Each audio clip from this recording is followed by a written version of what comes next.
Somebody give me a quick sound check, please, and thank you. Let me know if my levels sound cool. I'm not too low or nothing like that, cause I'm I don't know what the hell. Listen. You wanna know why I'm late? Because I'm sitting there rewatching Man of Steel to cleanse the palate of this James Gunn Superman movie. Okay, all this movie made me do is go rewatch Man of Steel and further appreciate what we had. I don't think most people appreciated what we had. For some, yes, most people know.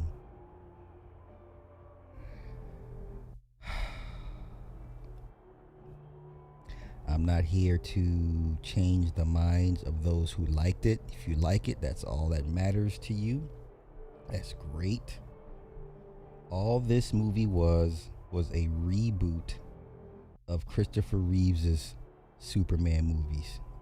Y'all complain about Hollywood running out of ideas, reboot this, reboot that. That's what I just watched. I just watched a reboot of a Christopher Reeve Superman movie.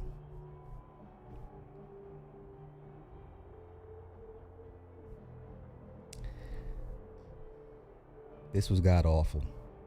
This was a god awful movie. 4 out of 10. Once again, I'm speaking for myself. All of my peers and contemporaries that liked the movie, that's all that matters. You liked it. Sly didn't like this. He didn't like what he watched. This does not resonate with me. Okay? I get it. I'll watch every now and again. I'll watch an old G.I. Joe cartoon or Transformers cartoon. I'll watch the Thundercats and Silverhawks. I get all that, but guess what? If they turn them into movies, I want realism. I don't want the cartoon version of what I watched as a kid. I don't want that. This is my personal opinion, preference. I don't want cartoon versions of the stuff I grew up with. I'm 50. I want grown-up, grounded, realistic versions of the IP that I grew up with as a kid. Okay?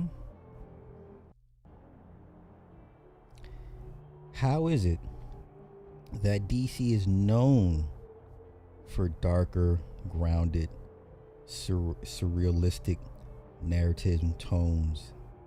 Now all of a sudden, y'all want to go the Marvel route.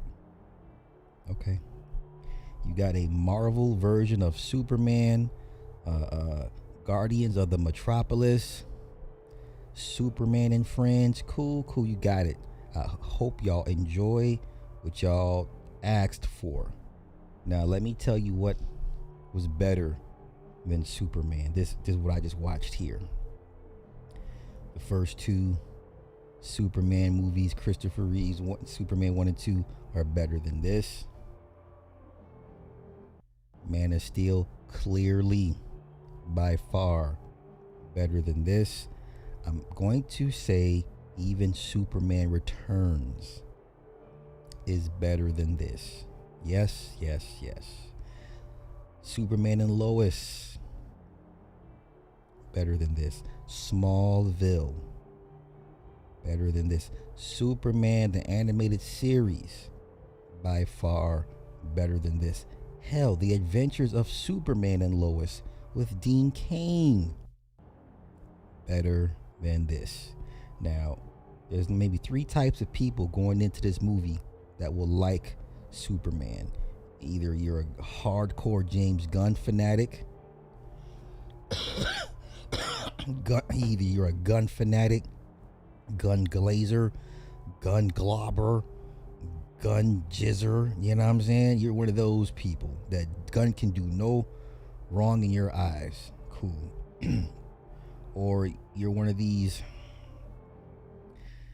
weirdly just weird ass old dudes that want to always revisit your childhood every time you open your Superman comic book. And there's nothing wrong with that. There's nothing wrong with that. And then there are those that are going to go see this movie, general audiences that have no dog in this fight when it comes to Marvel, DC, Gunn, Snyder.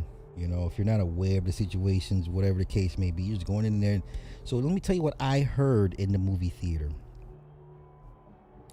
Clearly, I'm surrounded by a bunch of majority of normies. Okay? The general audience does not read comic books to that degree. Okay? I'm not doubting James Gunn's acumen on comics, but that's one of those, you listen to hip hop and you'd be like, oh, yo, you hear what did you catch that gem? You catch that jewel? No, I'm just listening to the song, man. I'm not digging for gold. I'm not trying to find the buried treasure in the lyrics, right? White kid listen to Nas. Oh, Nas is cool. Black kid listen to Nas. Yo, did you hear what he just said? The double entendres, man. You hear how he put them punchlines together, man? That's not how this works. So the jokes that they laughed at were the monkeys, crypto, and there was one other joke I keep forgetting. This is just another James Gunn movie, and you're crazy as hell if you're gonna sit here and tell me James Gunn was the guy for this IP. James Gunn should have never touched Superman. Okay. Now let me walk down what I remember from this movie. And if you disagree, that's okay. I don't run like echo chambers. You liked it, that's all that matters. Opening scene is what we've already seen. The Hammer of Boravia.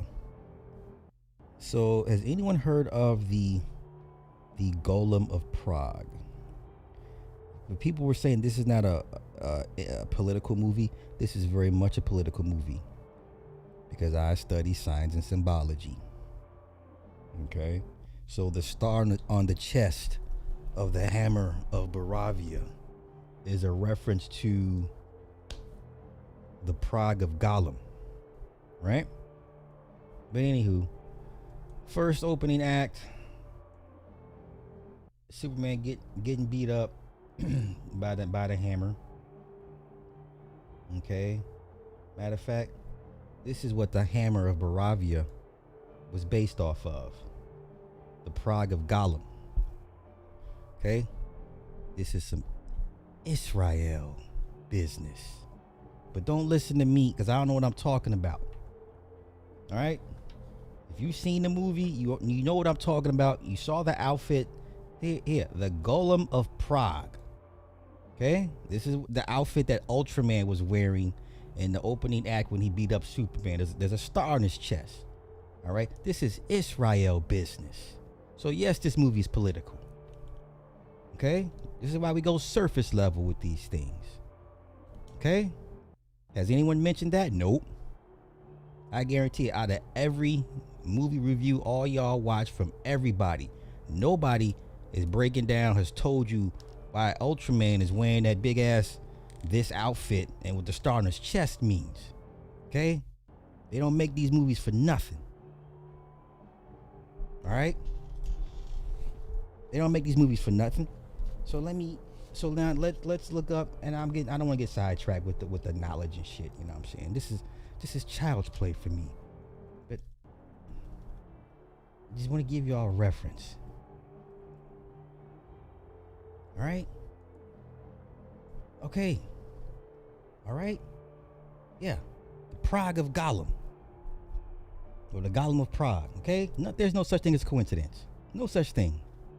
There's nothing random about anything they put on the big screen. Y'all need to go watch The Studio on Apple TV. Phenomenal series with Seth Rogen about the ins and outs of making movies, the movie business. I mean, series and movies have come before and told us all, but that's a phenomenal series. Okay, they don't put nothing on the big screen for nothing, not for shits and giggles. Okay, this is Israel business. Sit here and tell me it's not political. Okay, sure, guy. Neurotic. It's not political. Okay. Who else said it's not political? Of course, goofball John Campea, Rob Burnett. Who else? Who all said it wasn't political? They all said it wasn't political. I didn't see no wokeness. It's beyond woke. This is Israel business. Right? Anywho. And then the goofy ass dog. Like, I don't know what. Listen, I used to own dogs. Nobody likes an undisciplined dog. There's nothing cute about a dog that doesn't listen to you. I don't understand that. What's wrong with you people? Nobody that owns dogs likes an undisciplined, untrained, disobedient ass dog. That shit is not cute. You know, as a dog handler, the first thing you do is correct the dog, especially when they're a puppy. When you feed them and you go to pet them while they're eating and they growl at you, you snatch them up by the collar real quick and you stare at him, to remind him the pecking order. And you put his little ass back down, you let him eat, and then you pet him again, and he doesn't growl back at you. All right? Oh, so many things wrong with this movie that I didn't care for. Y'all kept hollering about Mr. Terrific. I told you he was the blaxploitation character. As soon as he shows up, what's the skinny?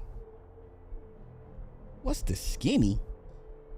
What you mean, what is, I told you it's gonna be some 1970s jive, turkey.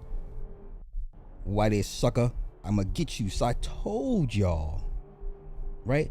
And then in the third act, when he goes to the Lex's ship to close the rift, the portal that's been opened. The white dude's like, I got the codes, I can help you. I don't need your help. I'm goddamn Mr. Terrific.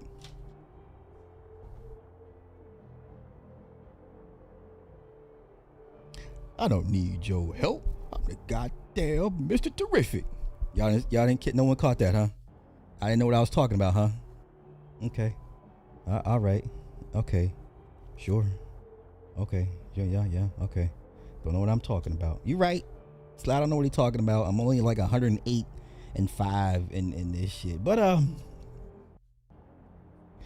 then this fool Lex Luthor. Y'all complain about Jesse Eisenberg being miscast as Lex Luthor. This version of Lex, played by Nicholas Hoult, was a whiny and petulant child with money and resources, and is basically mad because, you know, there's somebody cooler than him. The whole plot of this movie is Lex starts a war between two neighboring countries, right? Boravia and some poor defenseless country named Jutendon or something, right? They're border neighbors, and Boravia has all the resources, all the military. The other people in the other country are poor, downtrodden. They just trying to get by. Does it sound familiar? Does that sound like Israel versus Palestine? But it's not political. You're right. And you had the little black boys try to create the flag and stand it up so Superman can hear their cries and please, white savior. Superman. Ain't y'all tired of seeing this shit? Y'all ain't tired of seeing this white savior role? And listen, I'm tired of, here come the Hotep niggas and all the super lyrical. Well, you know Superman, represents Heru. Nigga, I don't care. I love a seer the Duke of Tears, but I don't want to hear Superman as Heru. I don't want to hear that shit. I don't. Please don't come back to me. Well, brother, he represents the Falcon, you know what I'm saying? That's Heru, you know what I'm saying? And I don't want to hear it.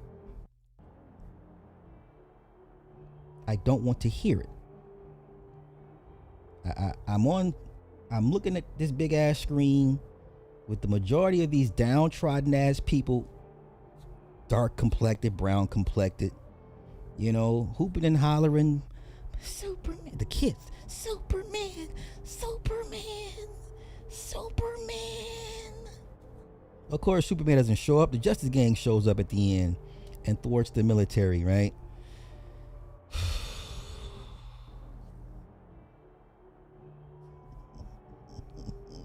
What else? What else? This fool Lex Luthor. Yeah. So basically, he wants to start a war to give him an excuse to go after Superman because he's gonna blame Superman for the friction and all this and that, blah blah blah. He's an petulant child. Forgettable. This is a forgettable role for him. This movie will be forgotten by the end of the summer. Definitely by the end of the year. You're not gonna listen when this thing comes on streaming. You're not gonna break your neck to go see this. You're not gonna be like 3 years from now. Let me go replay that Superman 2025. No, you're not. No, you're not. You're not. Typical James Gunn movie. Not his best work. I mean, Guardians 1 and basically all the Guardians movies are better than this. I'm no huge fan of the Guardians movie, but all three of them are better than this. This might be better than Brightburn. I loved Brightburn though, even though James Gunn was a producer on that movie. He didn't direct; he was a producer. But I loved Brightburn. I loved the idea of an evil Superman. You could have done the Red Sun adaptation. You could have done Red Sun. For those that don't know what Red Sun is an Elseworld comic where Superman was born in Russia. They even did an animated movie for it. You could have did Superman Red Sun. Would have killed it. Yeah. Would have killed it. Eric, thank you for the 2, brethren. Were the jokes overdone? Gunn is notorious for it. Yeah. The one joke that stands out. Oh, so let's get to Clark's parents. If you're a white person from the South, or if you're a white person that lives in the Midwest and you're a farmer, you should be offended.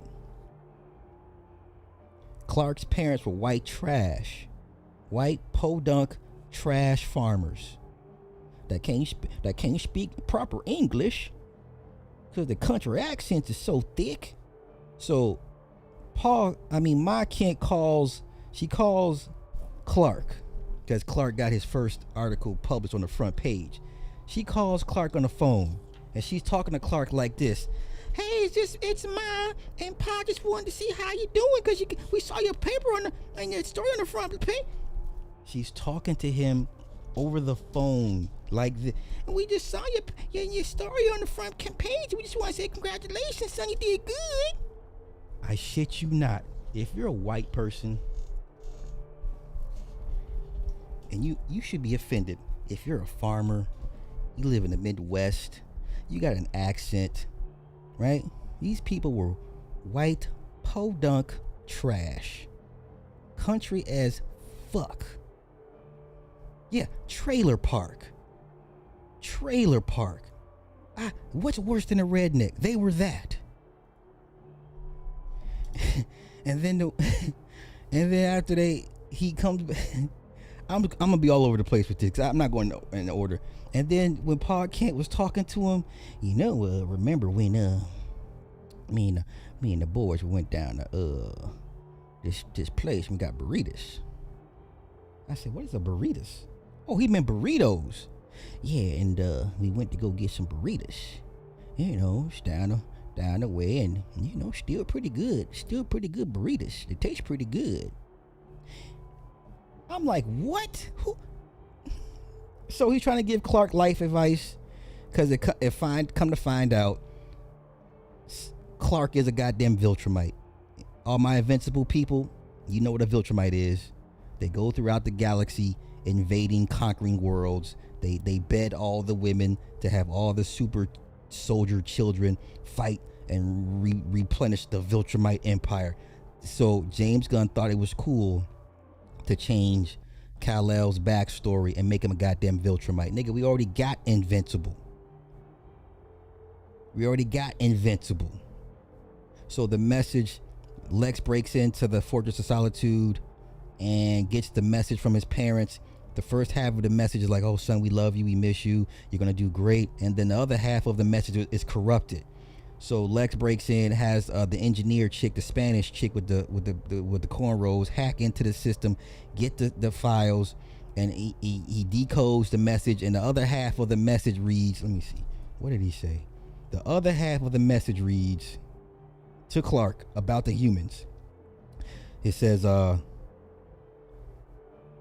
dispatch of anyone unable or unwilling to serve you, Kal-El.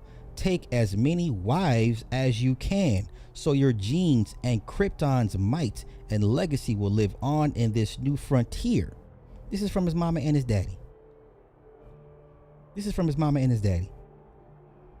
Right? So now he's struggling with his identity. People, Lex, he says, do us proud, our beloved son, rule without mercy. So Lex puts this out on the internet and the newspapers, whatever. And everyone's like, that's why everyone's so angry with him in the trailers, because they found out what his parents, his real mission was. Yeah. I see the thumbs downs. Shout out to y'all, you gun glazers. Shout out to y'all. But anywho, parents are podunk white trash. Respectfully, yeah. I didn't see none of the white folk bring that up. I wonder why. I wonder why not. Oh yeah. So the daddy, Pa Kent. Yeah. So after he went and got his burritos, he's like, hey, choices and actions determine and make who you are. I never knew without a doubt who you are. That don't make you some shit. Your choices and your actions, and you I ain't never been more prouder than I am of you. That's what threw me off, right? He's like, I ain't never been more prouder than I am of you. And that's when Clark gives him a hug. It was weird, man. And then the mama comes in. Oh, Mush. She calls her husband Mush. Oh, Mush. Clark, there's something about you on the TV. Come take a look.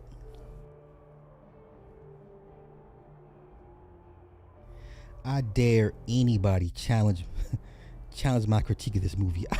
Listen, I challenge anybody, especially urban creators, to challenge my critique of this movie. This movie is a 4 out of a 10. Save y'all's money. Fire stick it if you can. 123 Cams has already put the bootleg cam version out on the internet. Save your money. Trust me on this. Shout out to Mr. Hatch for donating and sponsoring today's show, because I had no intention of spending my hard-earned money on this bullshit. Okay? I'm not the biggest fan of piracy, but save y'all's money, because you can spend that on some good burritos. Spend that hard-earned money on some good burritos made by the Mexicans down at the spot that we used to go to. The Mexicans make best burritos. I told my wife, baby, the Mexicans, they make the best burritos. Best burritos. And then Crypto is implied killing Pa's the cattle. There's a joke, he had to bring Crypto away from the farm to keep Crypto from killing the cows.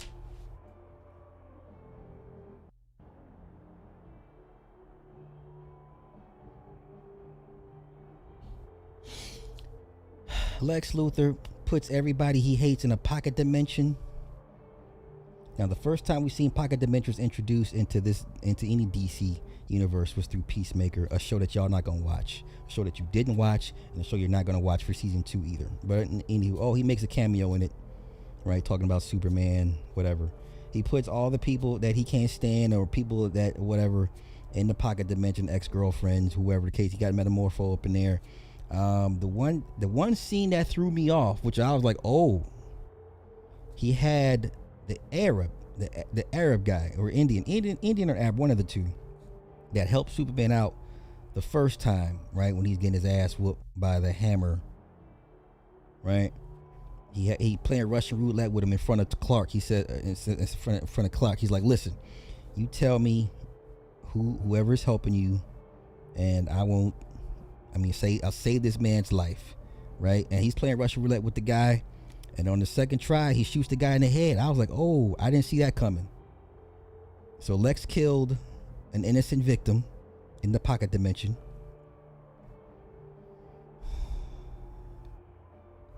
Hawk Girl in the third act kills the president of Boravia because she's flying around screaming like a hawk, which is irritating as hell. So she's flying with him. She's got him. This is in the third act, and he's like, you're not gonna kill me, you're not Superman. And she's like, you're right, I'm not, and lets him fall to his death. I'm like, wow. Right? Okay, what else? I didn't stay for the post-credit scenes. I didn't care. But the last scene is when Kara shows up. She's drunk. This is y'all Supergirl, Ally Milcock from House of Dragons. She's Supergirl. She comes in stumbling drunk, and Krypto jumps on her. And the same way Krypto was jumping on Superman in the first act, in the very opening scene, is how she's doing Supergirl. Supergirl likes how he plays with her. Just throwing her around and bashing her head against the goddamn concrete. And so then she gets up and she walks off like, thanks for watching them, you bitch. Why you gotta be a bitch? Oh, okay, so this is what y'all gonna get next year, Supergirl. I won't go see that either. I don't give a damn how good of a Lobo Jason Momoa plays.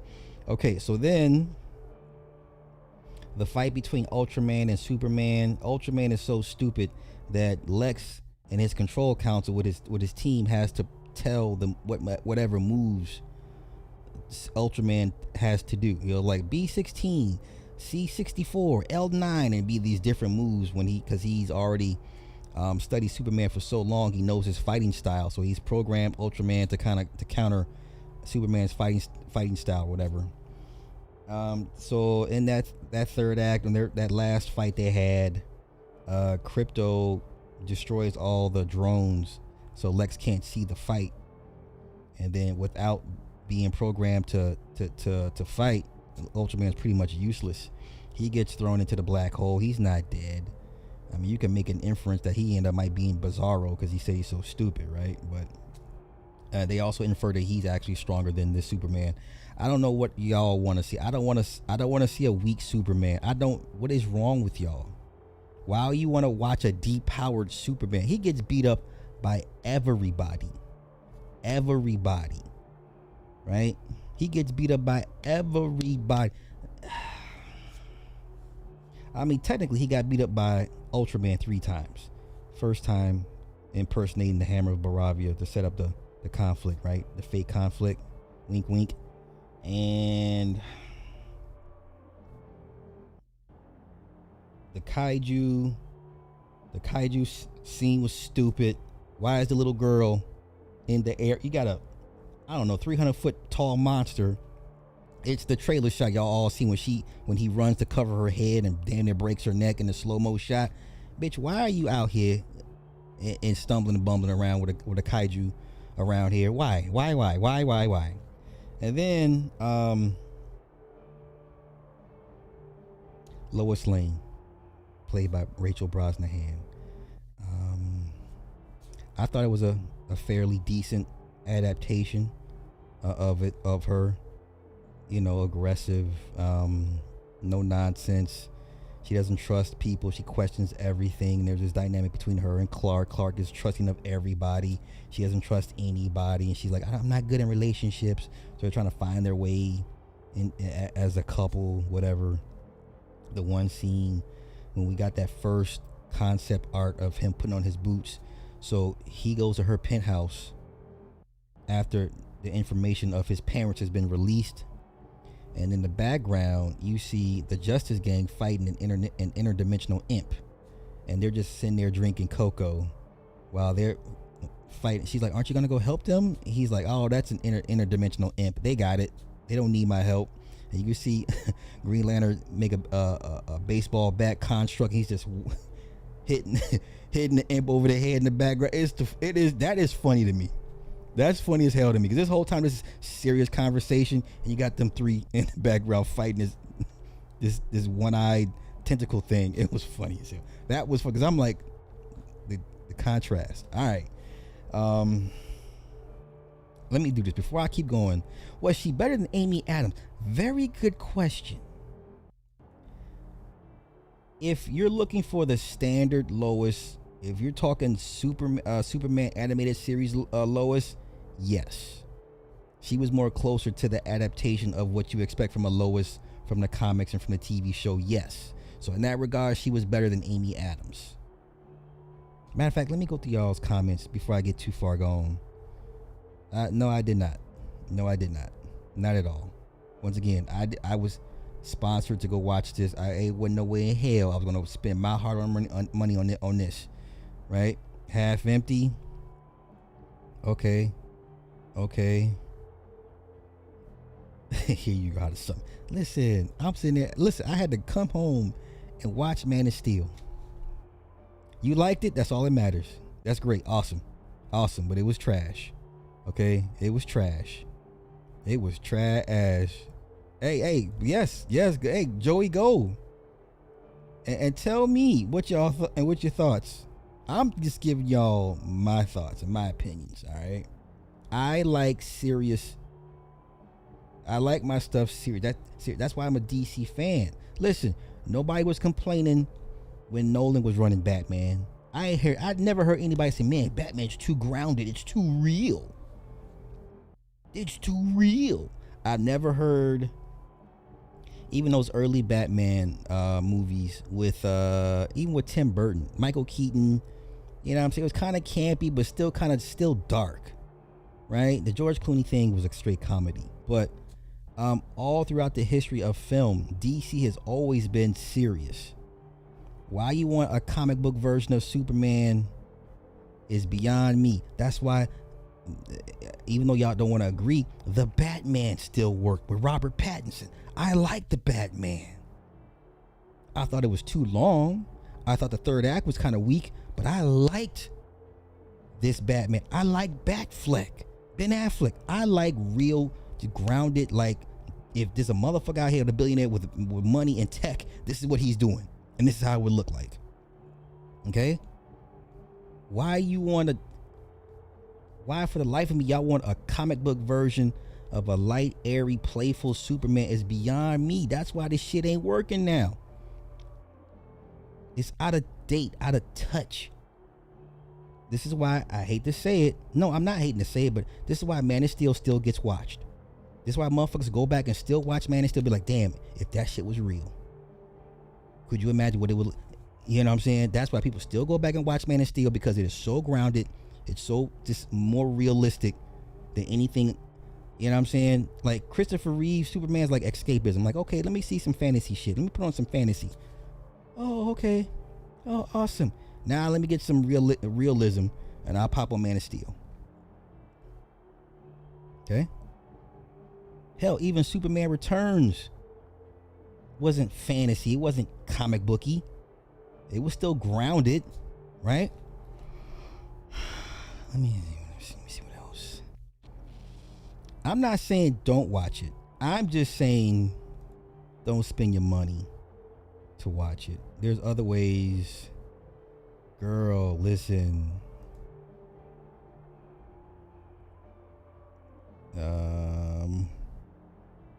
See what I'm saying? Like, there's gotta be you gotta put a cap on some shit. Man, super mid, bruh. Super mid.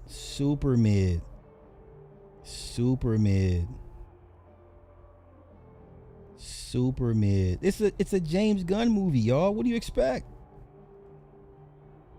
What do you expect? It's a James Gunn movie.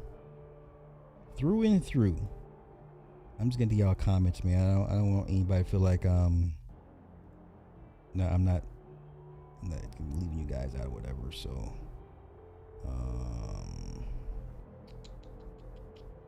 hell, This movie has a Superman animated series type of. It's a poor attempt at it. I'd rather go watch the animated series. You know, Billy Zane would have made a great Lex. You know, Nicholas Hoult is not it. Sorry. See here, yeah, exactly. Yeah, man. You know, Superman is based on the black people. Man, we get our powers from the sun. I don't want to hear that shit, man. I don't want to hear that. You know. I don't want to hear that. So, yeah. So Tess Mocker. Okay, so let's get to Jimmy Olsen. Now, if you look at Jimmy Olsen, he's not a good-looking guy. I'm not going weird on y'all. Listen, people either look good or they don't. The guy playing Jimmy Olsen did not look good.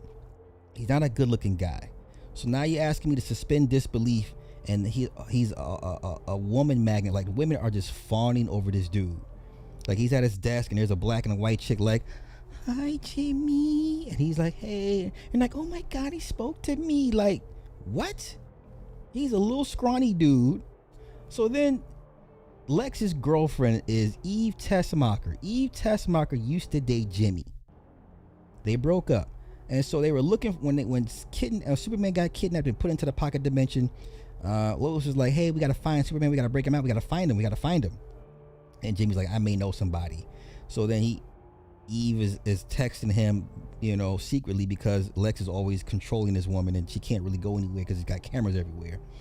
And so she sends him information. She sends him all these selfies of herself, but in the background are his plans to blame Superman to cause a war between these two countries. So they've kind of figured it out. And Lois goes to the Hall of Justice. Justice Gang are there. She's trying to convince them to help Superman. He's not here to rule the planet, and please help. And of course, Guy's like, nah. He's chewing. Look, he has a gold tooth. Guy Gardner has a gold tooth. I didn't know Guy Gardner had a gold tooth in the comics. If he did, I didn't know, right? He has a gold tooth, and he's just talking smack. Well, I don't know. As a Green Lantern, I'm here to serve and protect from people like him.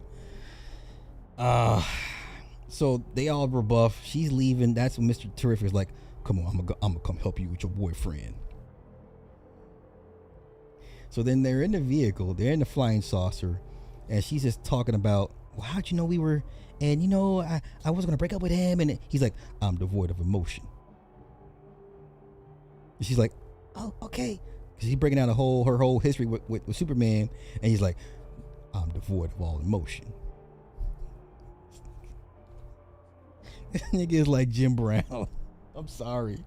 This nigga is like Jim Brown in this movie. I'm sorry. Hey. I put Neo trackers in everybody's blood so I can keep track of them. What? Yeah, I put nanobites in Superman's blood so I can track him. And she's like, "Oh, you did?" And yeah, I put it in everybody.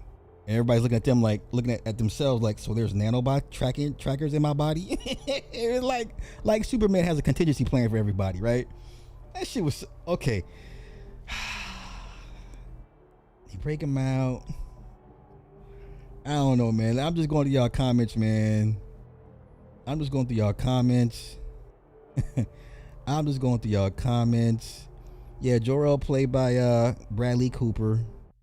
Whoop-de-doo, big reveal, right? Jeremy from Geeks and Gamers, he called the Kents retards. They were! Like, how are you? Who should be offended watching this movie? Okay. If you call yourself a white redneck, you should be offended. If you're a white person from the Midwest that that has a farming community, you should be offended. If you're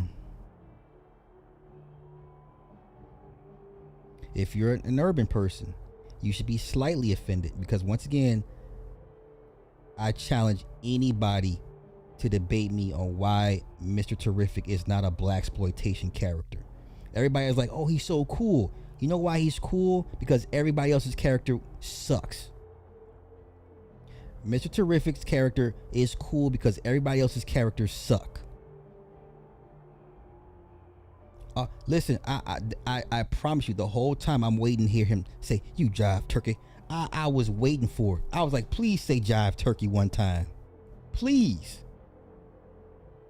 And then the one fight scene everyone kept fawning over, when they go to the camp to go break out Superman.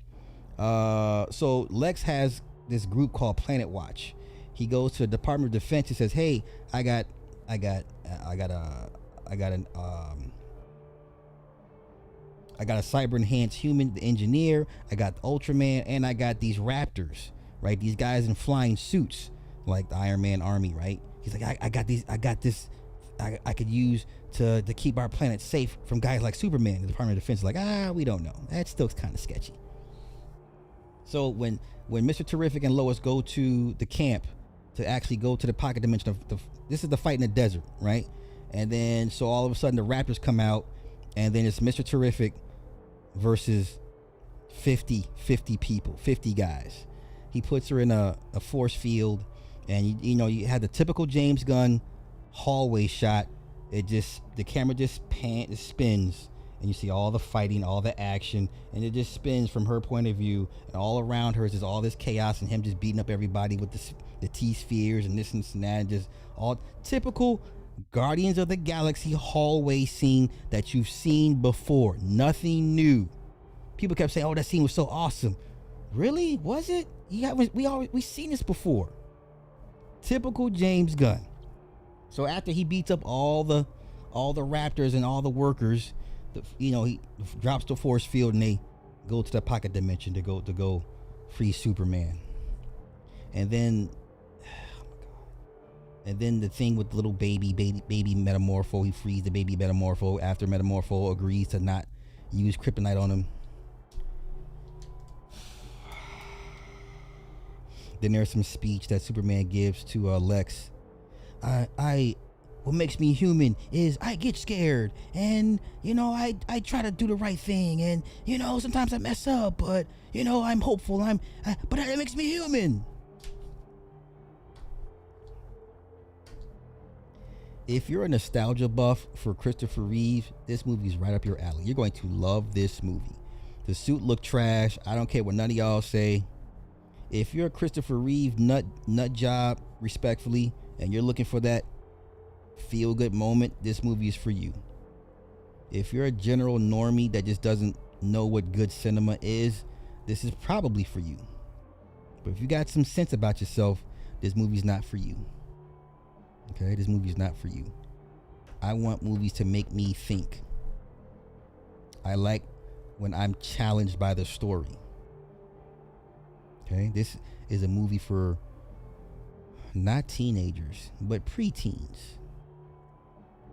This is a movie for preteens and older folk and those that just want to, feel good about. You just wanted a Christopher Reeve reboot without saying it. So,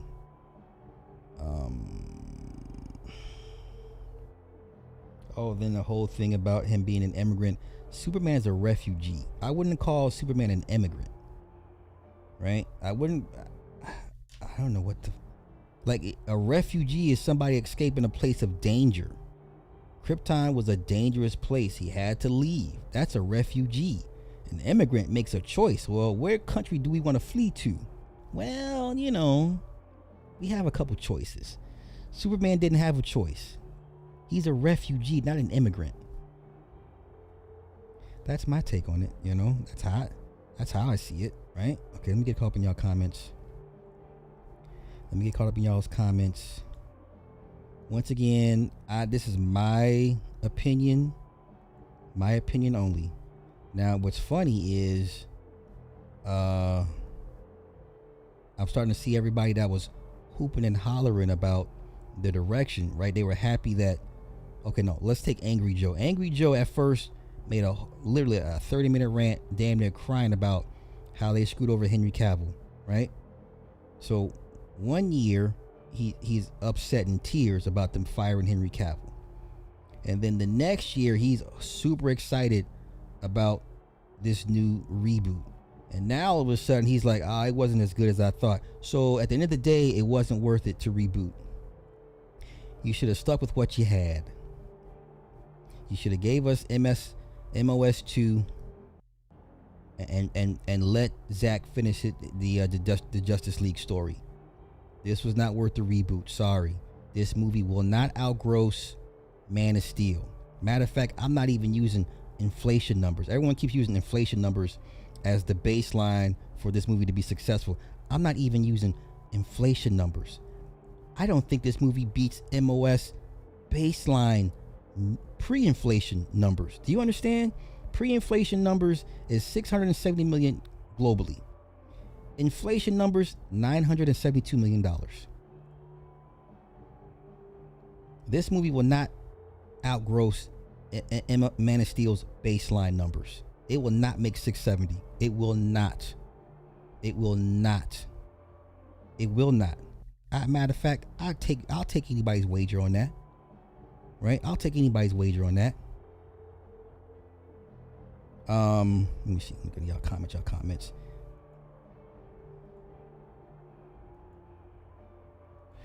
Any good parts in this movie? I mean, the interaction between Clark and Lois when they have a moment together is cool. I guess Mr. Terrific, his little side stuff, like, it would be cool.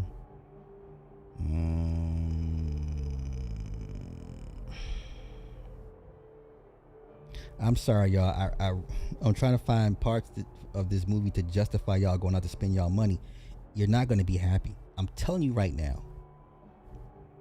For the most of y'all in the chat, I would consider you guys normies, respectfully. Like, you're not immersed into this. You don't care about who's beefing with who, what groups are beefing with what groups. So you guys are not invested into this like some of us are, right? This is not worth your money. This is not worth your money. You're not gonna be happy. I promise you're not gonna be happy. You're gonna be like, wow, that's it. You're gonna come out of there like, damn, that's it. I guarantee that's how you're gonna come out. You're gonna come out like, meh. Something's missing. I needed more, you know?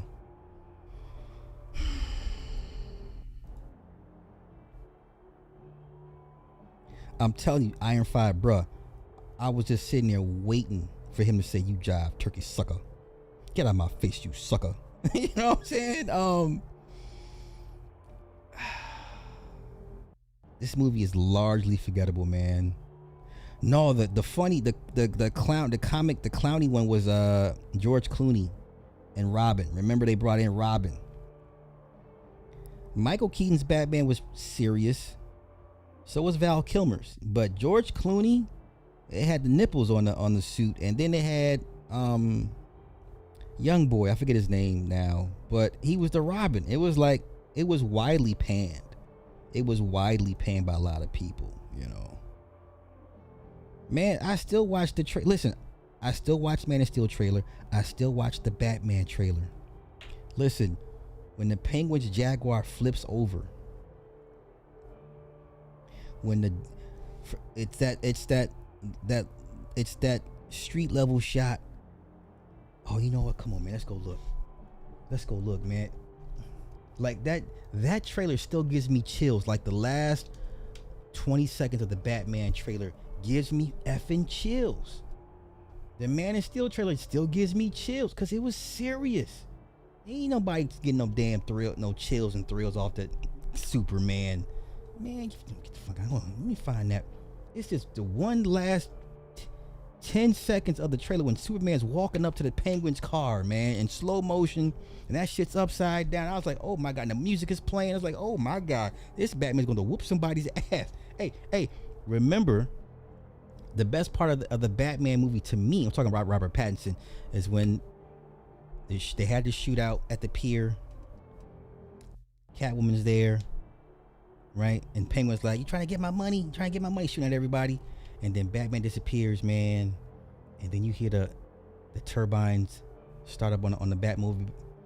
That shit rocked the goddamn theater. You just heard it's like, wee! It started spooling up and whining. You're like, oh my god! And then the engine kicks in, and then you see the flames out the fucking hood. Oh my god!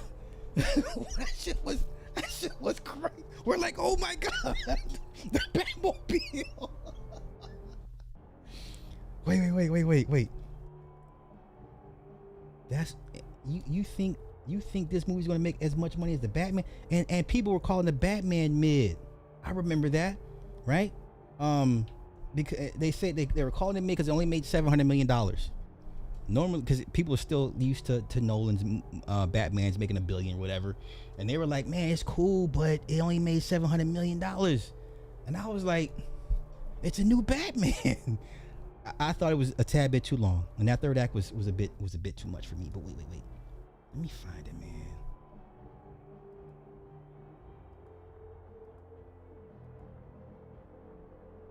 Let me find it. Here we go. Listen, when this trailer hit, when that car flipped over,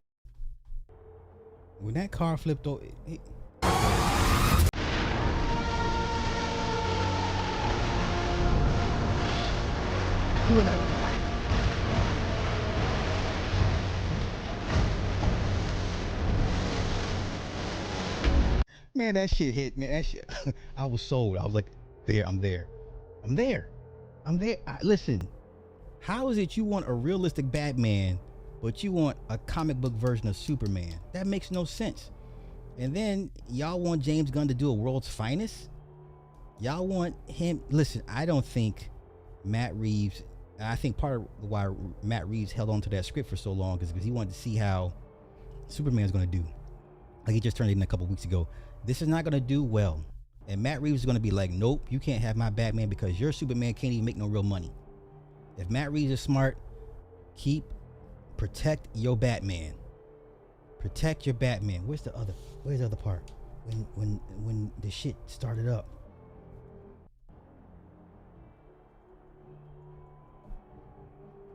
Oh my god, that shit was so epic in the theater. You need a surround sound for that. You need a surround sound for this. Because this shit was insane. Where's it at?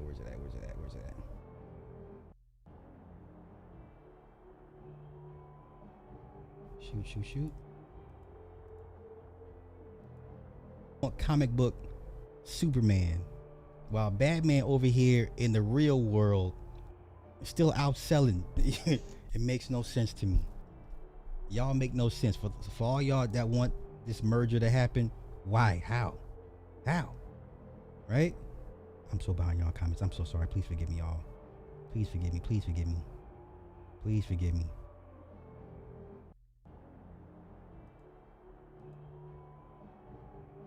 Yeah, Angry Joe flip flops. Jody's corner flip flop. You know what? Come on, let's go look at these flip floppers. Let's go together, y'all. Y'all come with me. Let's go on a little trip and go watch these flip flopping ass YouTubers. Right? They was all happy. They got over Cavill being fired pretty quick, and they're all like, "Oh, you're all gung ho for Superman, right?" Strong feelings either way going into this, so I'm not disappointed. I think it's a pretty good film. I can totally understand people wanting to love this, but I think that what I got here was a pretty good movie. I think we got some pretty good action. Pretty good ain't good enough. This is the first movie of a whole new iteration of a IP that will either sink or swim an entire film division. An entire film division of this company is solely dependent on this movie doing good. It did not get the job done. That's what none of these motherfuckers want to say. The movie did not get the job done. Liking it ain't. Yeah. Look at him. Look at that. yeah. Let's go. We got some pretty good heart. sometimes. There was one scene in particular that I think it was really touching, and it was the one time where James Gunn didn't interrupt his moment with a ill-timed, often not very funny joke or attempt at humor, and so that we did get one. I mean, this is a James Gunn film for all of the good and the bad that comes along with it, because I think there's a lot of times where he's trying to inject humor. In my opinion, I think he went a little too overboard with this, because I do think that there was a good emotional foundation here that we could have explored more of. Yeah. I think some of my fears were, for me, I don't know if it's like a self-fulfilling prophecy, but it did feel overstuffed. It did feel like there were too many characters. There was great stuff here, and I was wanting more of it constantly. A couple characters. Boy, the cope runneth over. In particular, it's like, man, I want to spend more time with these ones. I don't need you to introduce these ones. I get it. HBO probably has a TV show and an animated show, and they're gonna make cameos here and there. And okay, let me get Blockbuster. If you have a beer and you have popcorn, you're gonna not have as great of a time. Greatness here.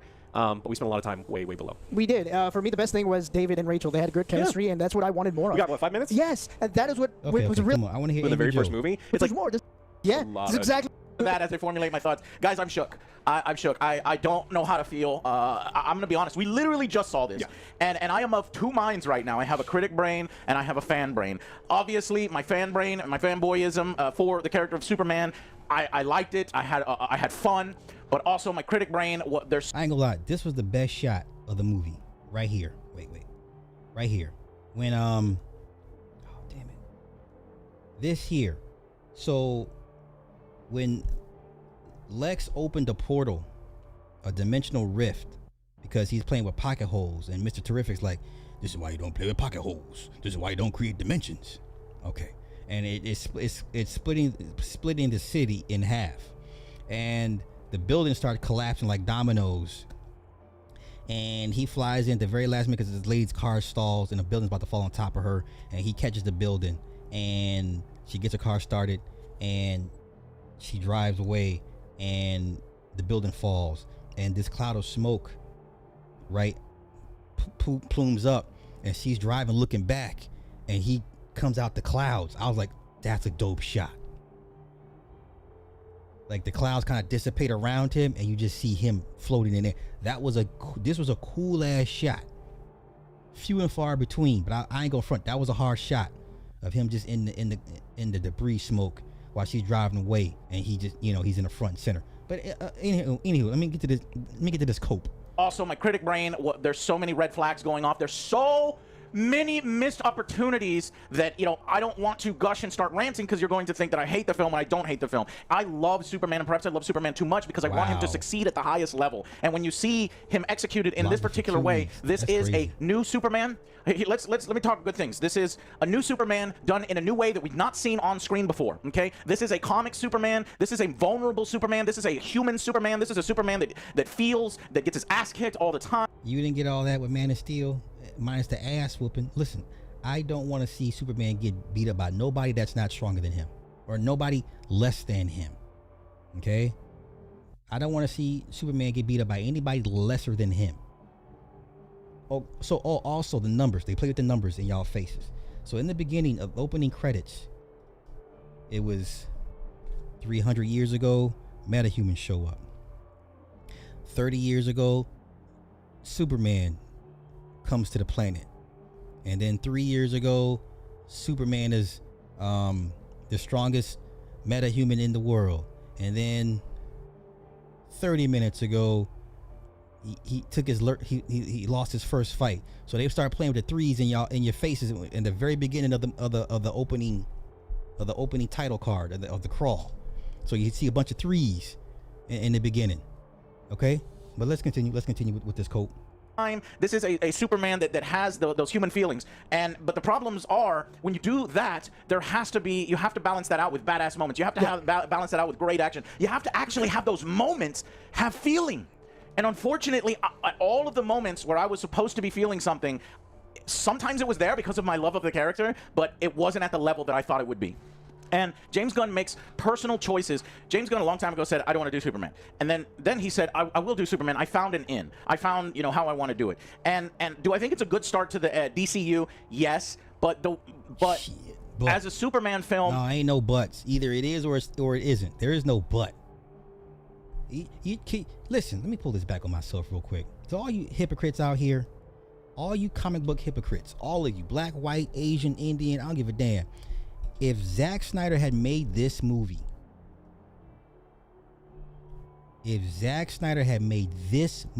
here, y'all be at his front door with pitchforks and tiki torches. If Zack Snyder gave you this crap right today, you be at his front door. You kidnap his dog, his cat. You probably hold his wife hostage, Deborah. Y'all will be at that man's front door with tiki torches and pitchforks. Come on out, Zach. We got some questions to ask you about this movie you gave us. Hypocrites, a lot of you. And I mean, and I'm referring to all of the paid shills, the John Campias. You know, he's a super gun glazer. Rob Burnett's a super gun glazer. I like Rob though, but I respect Rob. But I think when Rob gets around John, he goes with he don't want to rock the boat. So I can't get with that. Jody, Angry Joe, like all these shills, and oh, who's homeboy? 3C Films. Like, y'all acting like DC is giving y'all early access to this shit to give it a bad review. We know how the game goes. Right? Matt Ramos, DC Blue Angel, who's the other kid? Blu-ray Angel. All these shills with these shill ass reviews of this movie. I hope it was worth it, because this shit's gonna flop. Influencers, the studios are making a huge mistake placing their bets on influencers to influence y'all if a movie is good. They're making y'all feel stupid. Oh, you don't know what a good movie is because this is why the exposition and the screenplay. No. You know a good movie when you watch it, y'all. Don't let these people, sway y'all. You know a good movie when you watch it. You know how you feel about a movie when you leave the theater. Did you like it? Yes or no? How did it make you feel? Did you resonate with some of the characters? Could you understand why they did what they did? Were you rooting for the bad guy? Did the good guy win? Did you wish I wish they could have got together at the end? Okay? Did it make you walk away asking questions like, wow, this, and then does it get you excited for a possible sequel? And what if that? What that? Oh, what if that? And did you get excited for the little Easter eggs and the little symbology and shit? Oh, did you see how this movie didn't do it? So I'm so glad these shills and influencers getting a wake-up call. This ain't all y'all's YouTube influence cannot save this movie. This movie was trash. Now everyone's got the copium, walking it back. Well, what I said was no. That's what the fuck you said a month ago, a year ago.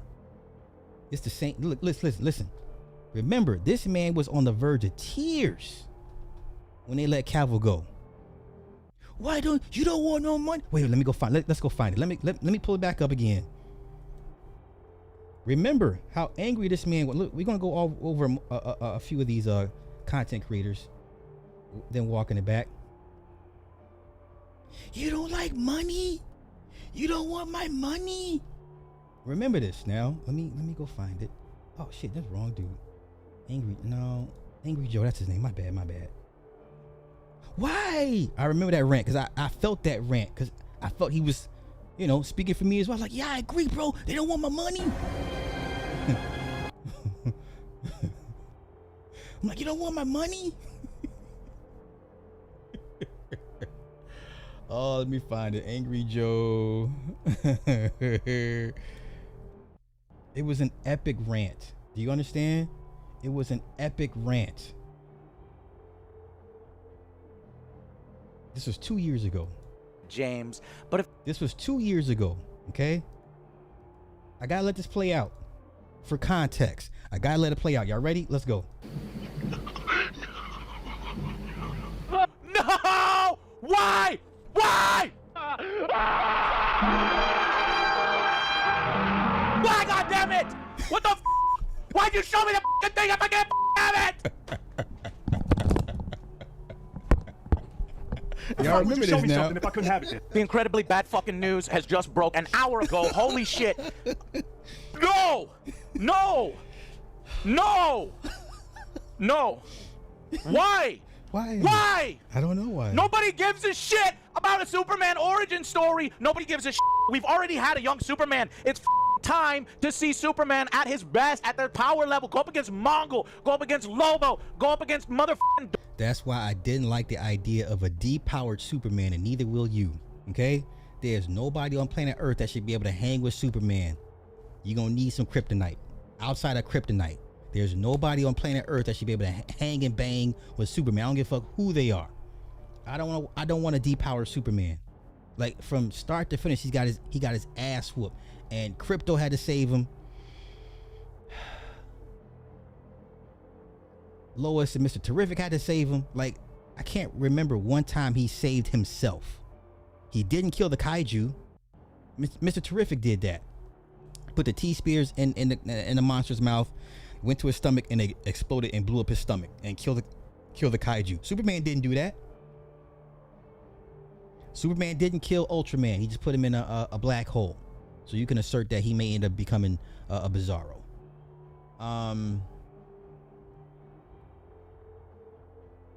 Superman did not beat the engineer, the nanobite chick, the chick with nanobites. He just knocked her unconscious when she was trying to fill his lung with nanobites. He went up in the air, came back down at a high rate of speed, hit the ground, knocked her unconscious. He didn't beat nobody. Superman didn't beat anybody in this movie. He got beat up by his goddamn dog. Like, he didn't beat nobody's ass. He didn't whoop nobody's ass. Okay, he broke Ultraman's hand. Whoop-de-doo. Okay? Let's continue. Remember, I want y'all to remember this rant, man. Darkseid, go up against goddamn fucking galactic level threats. I don't give a shit. I don't want to see motherfucking young ass Superman dealing with goddamn reporting and goddamn learning how to be Superman. I've already seen that a ton of times. You had an amazing actor who embodies the role. This man is having a breakdown. I felt this shit. I was the same way. Matter of fact, we're gonna cover Angry Joe. We're gonna go over Jody. We're gonna see what Glaze and John Campy has to say. Grace liked it. I don't take Grace serious half the time. Anyway, I'm not gonna cover Grace, but I don't take her serious half the time any damn way because she's an L Gibbet. I think she's not. Listen, I hate to say this. Let me pull this back on myself. Grace, just come out of the closet. It's safe to come out. Okay? It's safe for your kind. Just come out of the closet. Nobody's gonna bat an eye. I've never met somebody that is so gung-ho for queer representation in every TV show and movie. Like, how are you a straight woman, if you are, and you're so hell-bent in making sure these movies and TV shows have proper queer representation? How does that work? Just come out of the closet, Grace, and get it over with. Okay, now let's get back to this. Yeah, I believe Grace is a lesbian. I believe it. I wholly believe Grace is a lesbian. I firmly believe it. Yeah, now they mad at, yeah, we'll see what Tyrone Magnus had to say as well. Yeah, they mad at Tyrone Magnus. How? It's gonna be a long show tonight, y'all. It's gonna be a long show tonight. Let's go. And you fucking slapped him in the fucking face. You fucking disrespected him over and over. For what? He's done everything that you had. This is fucking absolutely bullshit. Poor fucking Henry, man. Leaves fucking Witcher to focus on Superman because the fucking studio told him that he was going to be Superman again. This is ridiculous. The man is a class act. Look at his Instagram Listen message. To this man. I have just had a meeting with James ago, Gunn y'all. and Peter Safran, and it's sad news, everyone. I will, after all, not be returning as Superman. After being told by the studio to announce my return back in October prior to their hire, this news isn't the easiest, but that's life. Look at this man, how humble and amazing he is. Look, the changing of the guard is something that happens. I respect that. James and Peter have a universe to build. I wish them and all involved with the new universe the best of luck and the happiest of fortunes. For those... Chris, unfortunately, a lot of people care about Cavill. That's why this movie's not going to do so well in the box office. But you can have at it, though, as you were. Let's continue. Those who have been by my side throughout the years, we can mourn for a bit. But then we must remember, Superman is still around. Everything he stands for still exists. And the examples he sets for us are still there. This motherfucker is Superman, man. What? My turn to wear the cape has passed, but what Superman stands for never will. It's been a fun ride with you all, upwards and onwards. Listen to That's this my man. fucking Superman. The studios must not like money. Money. Why do you not want my money? Yeah. What a class act. What a class act, Henry. What a fucking professional. I cannot believe he's handling this news. I mean, I would handle the news like I'm handling it now, but Henry's a professional. I'll get mad for you, Henry. What the fuck? Why'd you have me put the suit back on? I've been working my fucking ass off. I left the fucking Witcher, and now I'm not gonna be Superman? What is wrong with you? Nobody wants to see a goddamn young Superman. Nobody. We've seen it already a bunch of times. Yeah. What are we doing? Earth-based Superman. It's time to go to space. It's time to fucking face big threats. That's right. Time to go to space. What am I gonna deal with the bully? Am I dealing with the bully and fucking the Daily Planet? Is that what we're doing? Am I dealing with goddamn? I don't want a origin story, but you know what? Oh, Joe. He said the bully at the Daily Planet. All right, that was 2 years ago. Hey, that was 2 years ago.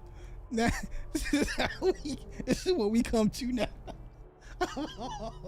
I think it's just okay, and I'm more Joe than I am Alex. I'm more disappointed than I am this, and I need to rewatch it. I'm gonna see it again on Thursday. But you have to know something about me. You know how I hate musicals, and when people just start singing on screen, you look over, you'll see me on the theater go, ah! Another thing that I don't like, unfortunately, is punk rock. And this is a punk rock Superman. Yeah, and there's a dialogue in between with Clark and Lois, and this is when the Justice Gang is outside fighting an interdimensional imp when at her penthouse, and she's like, "Yeah, I'm not good with relationships," and she's like, "You trust everybody," and he's like, "Well, that's kind of punk rock." And she's like, "No, that's not punk rock." He's like, "Yeah, of course it's punk rock. It's the new Cranberry Snaggle Fracks." She's like, "That's not punk rock." She's like, "Well, yeah, it's punk rock." So they had this little back and forth about what the definition of punk rock was, and then when they got him out of the pocket dimension, took him back home to the Kents, and they lay him in the bed, and she's looking in his bedroom where he grew up, and there's a poster of the punk rock band, his favorite punk rock band. So this is what, and then like I said, that the whole Superman theme, when they played that shit on the keyboard, like the rock verse. Dr. Doug, where you at? You know when they on the Triton, you put on the rock sound, and it's like it tries to imitate a rock, like a guitar, but you know it's a keyboard. This shit kept playing throughout the entire movie, and then at the end, the punk rock song plays. His favorite punk rock song is playing at the end. I was like, hell to the no, but this is what he's talking about. I don't like punk rock. I don't like the idea of punk rock Superman. I don't think it's cool to call Superman punk rock. That's just not my thing. And I know there's going to be people out there that think that's cool and that think that fits, but it's not me. And so I can respect, and I like punk rock from the outside. A few songs. The song choices here for the punk rock were terrible. I didn't like them. Exactly. And James, and honestly, I'm going to start flowing with the negatives, but I want to continue. There is some positives here, but as far as negatives go, there's a lot of choices that I disagree with. But ultimately, he does get the characters. The characters are great, so it is a solid foundation. And what I can say is it definitely feels like a cartoon. It definitely feels like Superman the Animated Series. Then just go watch the Superman the Animated Series, y'all. That's y'all problem. So, once again, DC fans, you want Batman to be real. You want him to get shot, and I remember them breaking down the scene where Batman jumps out of the cops, right, out of the police station, and he parasails out, and he lands and hits the bridge. He would have been broken 7 bones, and there's no way he could have got back up. That's not real. They were picking that shit apart. Right, or when every time he got shot, it would glow on his armor. It would glow where the injury. He should have. You ever been shot before? You wouldn't get up. You be hurt. Well, y'all want Batman to be hella real, but you want cartoon version of Superman. You cannot. Do y'all realize how serious the cartoon version of Superman was? I'm not understanding. Like, y'all remember the fight scenes between Darkseid and Superman and Supergirl? Like, remember how vicious he was putting foot to ass. Like, he's beating up a girl, like full tilt. Like, it was not a lighthearted cartoon. Remember the episode of Batman with the little girl he had to kill, right? What episode? What was that of Batman, the animated series? There was this little girl, and she was like crazy powerful, and she could do all these crazy things, and everybody was scared of her. And at the very end, she's at the playground by herself, and Batman's like, "Are you gonna?" He's like, "I'll be here with you till the end." Those were serious cartoons. This movie is a very poor attempt at to be a serious cartoon based movie. Y'all are bugging. You guys are smoking angel dust. You're smoking angel dust, right? Was it Justice League? Okay. Was Superman the animated series a lighthearted cartoon, yes or no? Was Superman the animated series a lighthearted cartoon, yes or no?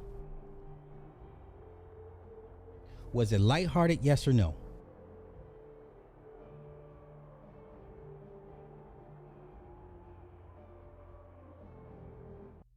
Was it lighthearted, yes or no? Okay. Give me any part of any animated Superman cartoon where it was jokes and lighthearted. Give me the animated Superman version that's cartoon that was not serious. Every iteration of Superman I can remember, he was serious, right? My favorite one is was it Flashpoint? My favorite animated is Flashpoint, because at the very beginning, when Superman first meets Batman, Superman's not fucking around, and Batman's doing all his little tips and tricks and trying to whatever, and they finally stop, and he's like, "Why is he?" Somebody asked Batman, "Well, why didn't he kill us?" Well, he could have killed us already. Like he understood, like this version of Superman was not to be fucked around with. Like, he would end you if he wanted to. So find me the cartoon iteration of Superman that was playful and jokey jokes and lighthearted and didn't have a serious tone to it. Okay? That's right. He did kill the police chief. He sure did. He sure did. Damn. Good catch, Club Fortune. He sure did. Hit him with the Omega beams. Zapped his ass. He sure did. Flashpoint to me is probably the best animated Justice League cartoon. One of the best animated cartoons ever. Because that shit was so bleak. There was no happy ending. Everybody got fucked up. It was not a happy ending at all. And only thing you could hope is that the Flash was able to reset everything or start everything brand new. So when he runs out into the ocean and you see everybody that's left behind from the Apocalypse War, and somebody's guts were hanging out, and they were all beat to hell, and you see the white light coming for everybody, and it just ended. It's like, oh damn, like that? That's how you gonna end it? Just like that? Yeah. Yeah. Yeah. Yeah. Yeah. The Killing Joke with the Joker, when Joker hits Batman with the gas, and he mistakes Lois for the Joker and takes her in the air, and Lois is pregnant. She suffocates in the atmosphere, and he brings her back, and he realizes that was Lois. Yeah. Superman went to the jail. And Batman was like, I got it. He's like, no, you're taking too long. Get Superman out the way. He about to end this dude. What we talking about, y'all? Come on. Feels like Superman, the Justice League Unlimited. However, I would say it feels like those, but the filler episodes, or the episodes in between the good episodes. And that's me being kind. Once again, whether it's Injustice, the good version, the bad version, there's no light-hearted Superman. That's what I'm saying. Every time he's shown in animated form, he's serious. Yes? Once again, find me the Superman cartoon, not talking about Max Fleischer from 1952. Find me the animated Superman that was not serious. That's it. Find me that version, and I'll stand corrected. So you want Superman serious in your cartoons, right? But you don't want him serious on the big screen. Okay, got it. Mind. The soundtrack was weak. outside of one song, which is mainly riffing off of John Williams, the soundtrack is really, really weak, so it didn't help to punctuate a lot of those moments outside the John Williams theme. I feel like the film never slows down. The pacing feels very fast. It almost feels kind of jumbled. The way it was told, it definitely feels like there was some reshoot. Okay, so he eating crow. Let's go to the next victim. Let's go John Campion. Now I know John Campion is gonna glaze the fuck out of this. I didn't even want to watch his review. I just like, I refuse. I refuse. This is gonna be my first time watching his review with y'all. Look at these titles. Look at this shit. Look at this shit. Look at this shit. Superman hit an all-time highest DC movie audience score. Can it hold? Who gives a fuck? Where is it sitting at right now? It's at 82% Rotten Tomatoes. Critics don't like this. Public likes it. Okay? Let's get back to it. Where's this video about? Let's see. Look at this. Let's cope. More cope for it only making 100 million this weekend, right? Domestically. Look at this. Superman scores highest audience score for any DC movie ever. Who gives a fuck? No one's.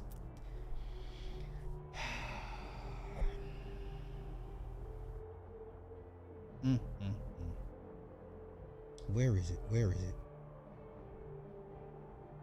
How long is this? Oh my God, that down. Watch this. Let's move on to this, shall we? Last night, I did something that I can't believe has finally happened. Went to go see Superman. Rob, myself, Ray, Ann, our friends Matt, Jay, Lynn, Tommy, and Ryan, we all went out to dinner first, got ourselves stoked up, walked up the stairs, went into the theater, and we watched Superman. Now, I should point out right now. Wait. You did get one. Who you think hired Zack Snyder? Everybody pay attention. Dream Reader asked, I wonder what a Christopher Nolan Superman would be like. Sir, you had one. Who you think hired Zack Snyder? Who do you think hired Zack Snyder to direct Man of Steel?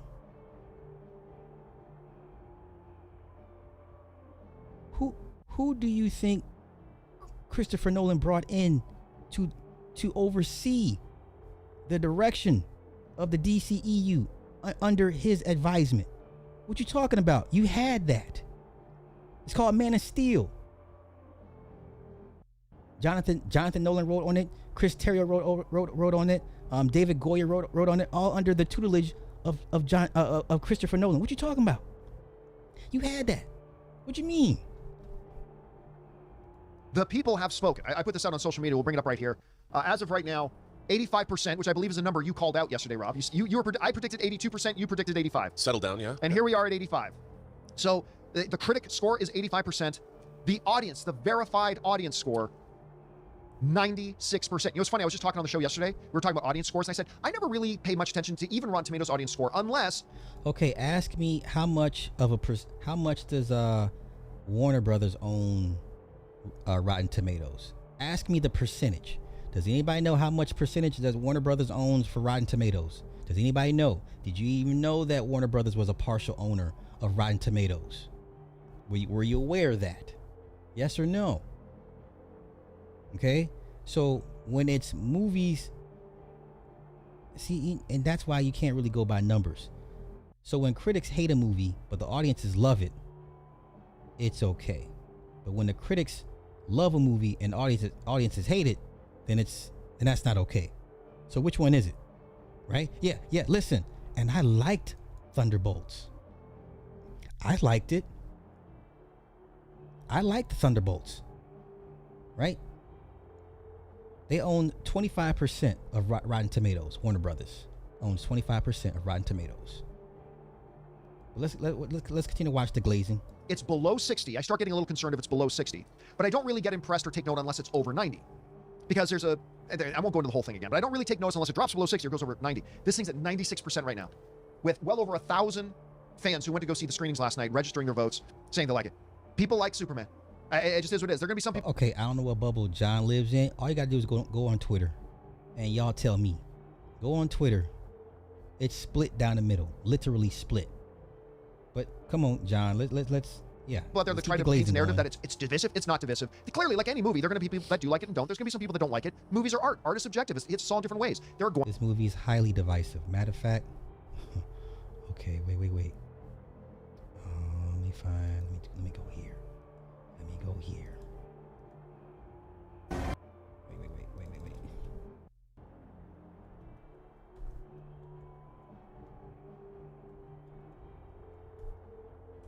See if I can find. Here we go. So John said the movie's not divisive. I'm telling you right now, the movie's very divisive. Okay. Now, the black man says it's divisive. The white man says it's not divisive. One has a way bigger channel than the other. Who should you believe? But let's take a listen. What's up, everybody? Derek Anderson, the DA, and man, I'm telling you guys right now, there's some nervous people over there in DC right now. Very nervous. Maybe the most nervous out of them all is James Gunn. Because this dude made this movie, even though you see these scores right here, 83% on the tomato meter, 96% on the popcorn meter, he knows that this movie is divisive. All right, this is a very, very divisive movie. But the white man said, Going to be some people that don't like the film, and there's nothing wrong with that. But don't buy into anybody trying to pitch you a narrative that this movie is divisive. Yeah. 96% ain't divisive. 5 to 6%. Come on, you're just loud. Yeah. 60 to 40 is divisive. 55 to 45, that's divisive. 85%, 96% is not divisive. But what would we think about it? Because I've had some movies that have had high scores that I've not liked. I've particularly had in the last month and a half a number of films I've been very excited about that I ended up walking out disappointed with. Jurassic, what's that? Rebirth. Yeah. Jurassic World Rebirth, Megan 2.0, which I was excited about, and I did not like that movie. right, everybody was trashing Jurassic Park Rebirth. Right, the reviews were bad, and this thing it grossed $300 million for the weekend globally. So which one is it? Was it bad or not? Okay, bad movies do make money. I remember Age of Ultron didn't do so well, audience and critics wise. It made $1 billion. Captain Marvel wasn't worldly liked, made $1 billion. It can happen. Even 28 years later, that I didn't think it was bad. I didn't think 20 years later, but I was hoping for a lot better. What would Superman do? Superman delivers. Superman delivers. It was, I said in my out of the theater reaction last night, that it delivered joy, it delivered excitement, it delivered fun, it delivered heart, and it delivers hope. And let me tell y'all, it did not. It did not. I'm sorry. I don't know what emotions. I can't speak for him, or whatever emotions he's feeling. If a movie resonates with you that deeply, that is awesome. I'm telling you, y'all, because we have different experiences, right? We have different life stories, but we have a common theme, and you know, we have a certain commonality. I have nothing in common with this man, except that I watch comic book movies. That's as far as it goes. I don't know what joy and hope and all that. It's monkey shit to me. But okay. Once again, Mr. Blacksploit. I'm Mr. Terrific. God damn it. Okay. Gotcha. It was the Superman that I think the world of movies really needs right now. Now listen, You guys know I am a massive fan of Man of Steel.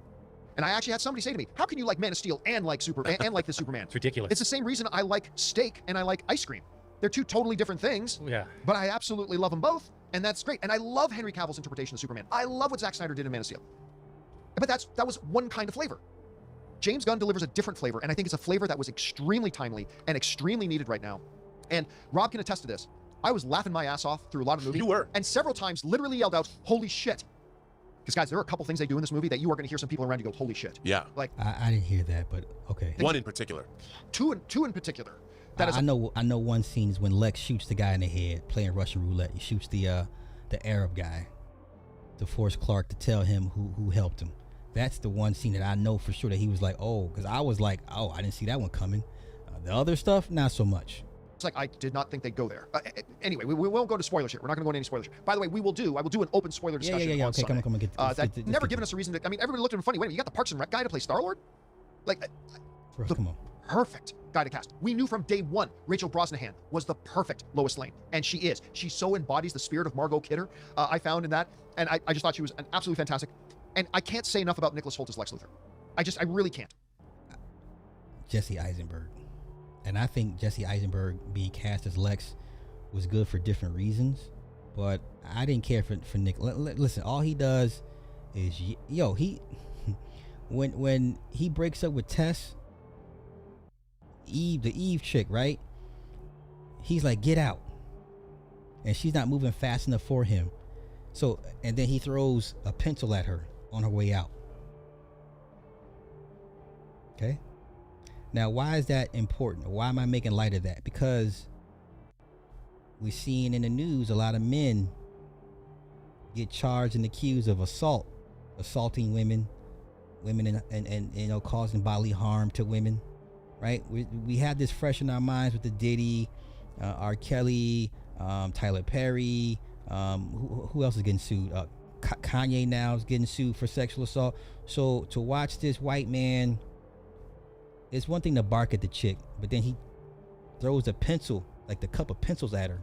I was like, ooh, that's not good, right? I'm just saying. Because he pushes this line sometimes to feel like this comic booky evil guy, and then he'll do something that makes you hold your... Wow, you said it was damn good? Wow. It was good. Not perfect, but damn good. Superman's about hope against tyranny. Snyder wasn't a depressed edgelord, too much gun with a little too much comedy. You said damn good? Hey, man, if you liked it, that's all that matters. Okay, damn good, huh? Oh, okay, right on. breath. And Nicholas Hoult embodied all of it perfectly. One of the big things that we've heard coming out of all the early reactions and early reviews was the term, some variation of the term of, this is the most comic book movie we've ever seen. It is like the comic books literally left off the page and onto the screen, right? We've heard a lot of people say that. So basically y'all want a page for page, you want a live action comic book movie. Well, that's what you got. But it's not going to resonate with everybody. Y'all wanted a live action comic book movie. Okay, you got it. But guess what? It's not going to translate well to everybody else. I'm telling you right now, the numbers are bearing that out. The weekend projection numbers are telling us the casual audience does not care for a live action comic book movie. Okay, it's not translating well. Yeah, girl, right?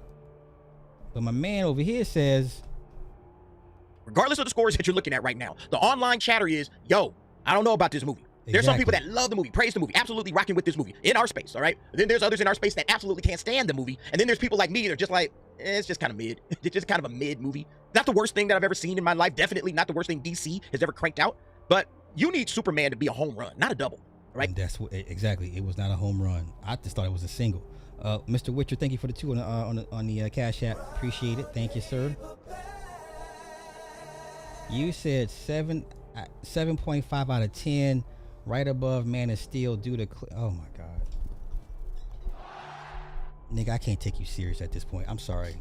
I do not respect your opinion. Sorry, get out of here. Sir, please stop this. Sir, please tell me you're trolling me right now. Y'all, everybody, listen. Let me take that back. I don't want an echo chamber. Yes, if you disagree, cool. But this, you are wrong as hell. A solid 7.5 to 8 out of 10. Right above Man of Steel due to clear-cut ethics being emphasized? What? They killed 2 people in this movie. What are you talking about? Hawk Girl willingly killed the president of Baravia. Lex Luthor willingly killed an innocent bystander. What are you talking about ethics? What ethics? Where? Y'all keep referring to the Zod scene. Did you see Zod trying to burn up the people against the wall? Did y'all forget why Soup had to snap that man's neck? He said, I'm not going to stop. Okay, you know what? Let me refresh y'all. Y'all talking about... Listen, I respect what you said, but you look a little crazy to me right now, man. You look a little crazy. Matter of fact, didn't Superman in Superman 2 kill Zod, Feora, and the big one, knocking them down in the bottomless pit? The fuck you talking about ethics, man? Come on, bro. Don't do this. Don't do this. don't do this. Respectfully, please don't do this. Come on, man. I'll go bar for bar with you on this movie thing. This is not what you want. He talking about ethics. I got you. Okay, so let's revisit this scene real quick, yeah? So let's revisit this scene, shall we?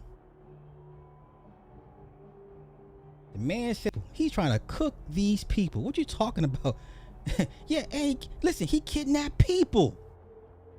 Okay, you talking ethics. Lex Luthor had a pocket dimension full of kidnapped people.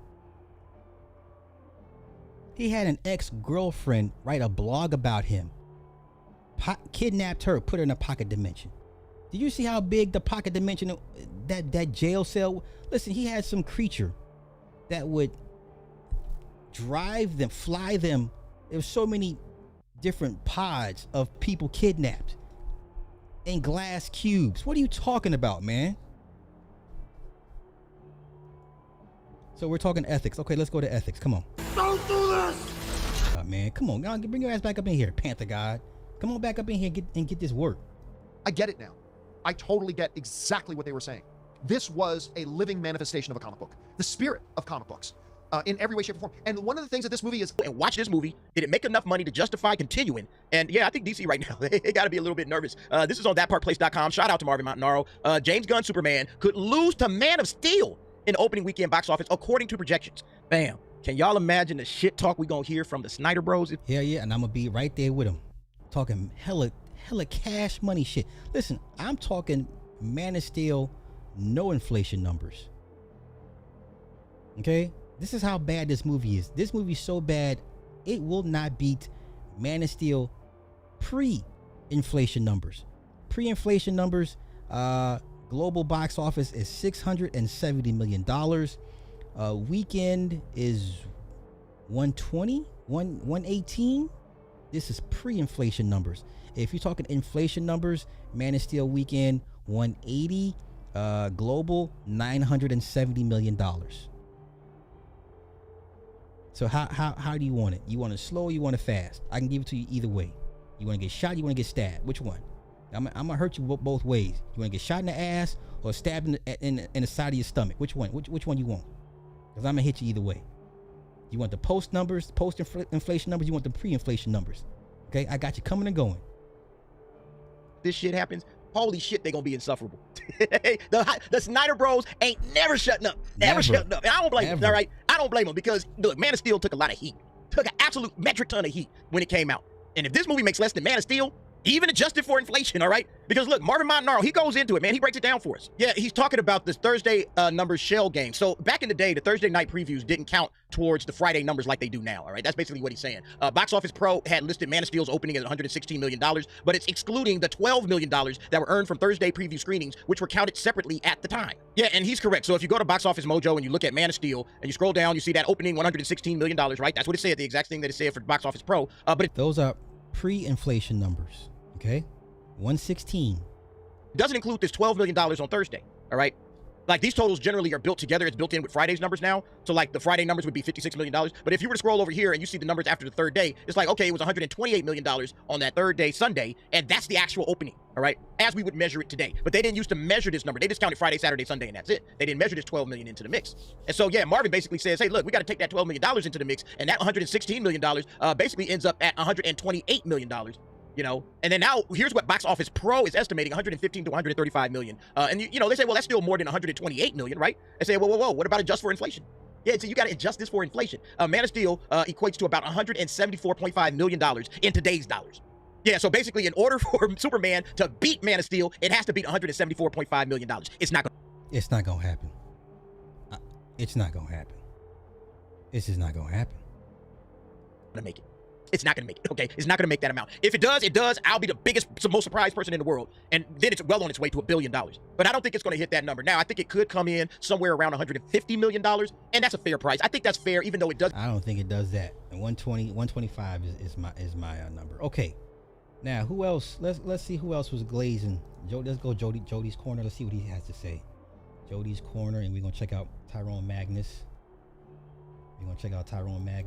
I got time today, y'all. Let's see. Uh-oh. I have a confession to make.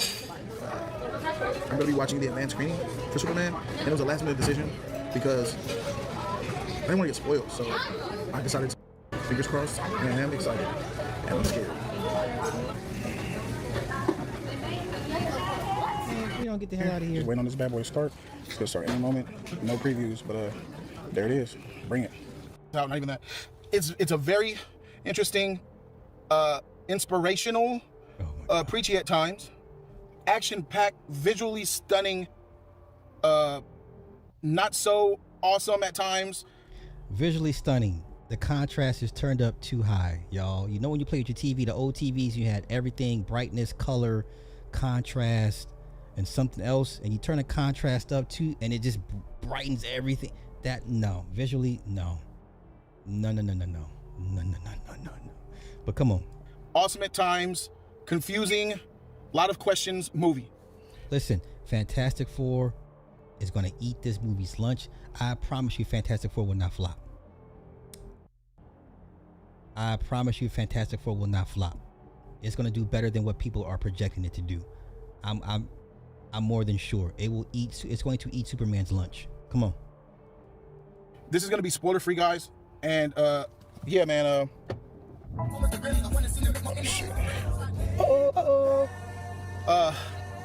James Gunn wrote, directed this bad boy. You guys know how I feel about it, about him writing and directing. I think that James has his own style of writing, and that works. And for certain characters, it doesn't work. With Superman, it works. I think that it works. No, it doesn't. Come on, Jody, don't do this, bro. Jody, let me see these comments. What they saying in the comments? Are they cooking his ass in the comics?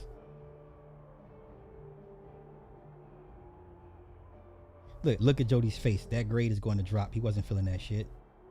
So years, Jody has been glazing up James Gunn in this Superman movie as almost the second coming of Christopher Reeve. But when his movie falls short of his lofty expectations and does a lot of zigging, instead we get this review. Damn. This movie wasn't it, Jody, and you know it deep down in your heart. The writing was shallow as hell. Superman got his ass kicked and barely got out of any of his fights, and he seemed pretty dumb. There was no Clark Kent personality in this movie. Crypto was annoying most of the time. Tone was all over the place. Couldn't take anything seriously. I like Mr. Terrific more than I did Superman. I like James Gunn's vision and the aesthetic of his universe building, but his writing has to improve major. That's what y'all say about Zack Snyder. Zack needs help writing his movies. That's the same thing y'all said about Zack. Zack needs help writing. He needs a writer. I agree. Zack needs a full-time screenwriter, or needs to bring in David Goyer more often, or Chris Terrio to kind of flesh his stuff out. I agree. But y'all, James Gunn could do it all, right? Let's continue. Man, this movie is an abomination. Jody, come on now, bro. We get that you a DC fan and you want them to succeed, but don't do this shit to these people. This is a top tier CW garbage. I can't believe Fantastic Four about to beat this movie. Oh, it's gonna beat his ass.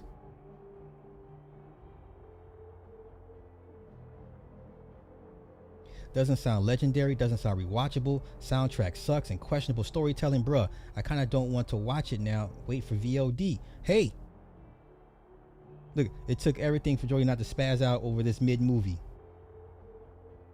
Couldn't do the C. Laughing my ass off. You described a C movie, Jody. I don't think the audience is going to read that graphic book before watching the movie. They don't. They're normies. They don't care about comics like that. So it's mid. Got you. Okay, come on. It works for the character, but does it work for the DCU as a whole? This man doesn't even believe the lies he's telling y'all. I would say no. I would say that this film work? should have been an origin. This film is not an origin, so Why you guys do already you knew need that. I'm another not going to give you guys origin any spoilers. Trust Why? in me. So let's go down the list. You have Lois Lane, a reporter who is, working for the Daily Planet, top notch. She already knows who Superman is, clearly based on the trailer. She's interviewing Superman, and they have that moment where they go back and forth when he finally says, people were gonna die. And it was so powerful in the trailer. But then when you see that same scene in the actual context of the film, it doesn't really matter that much.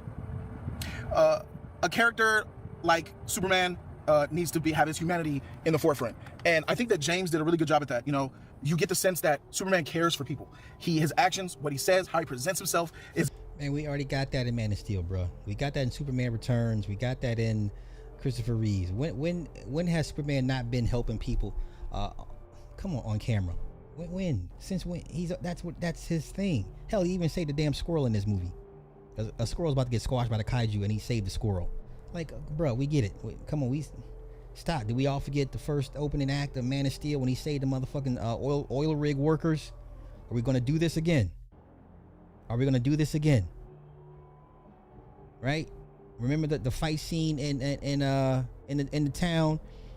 The guy fell out the helicopter. Superman went to go save him. Right? We come on, let's not do this.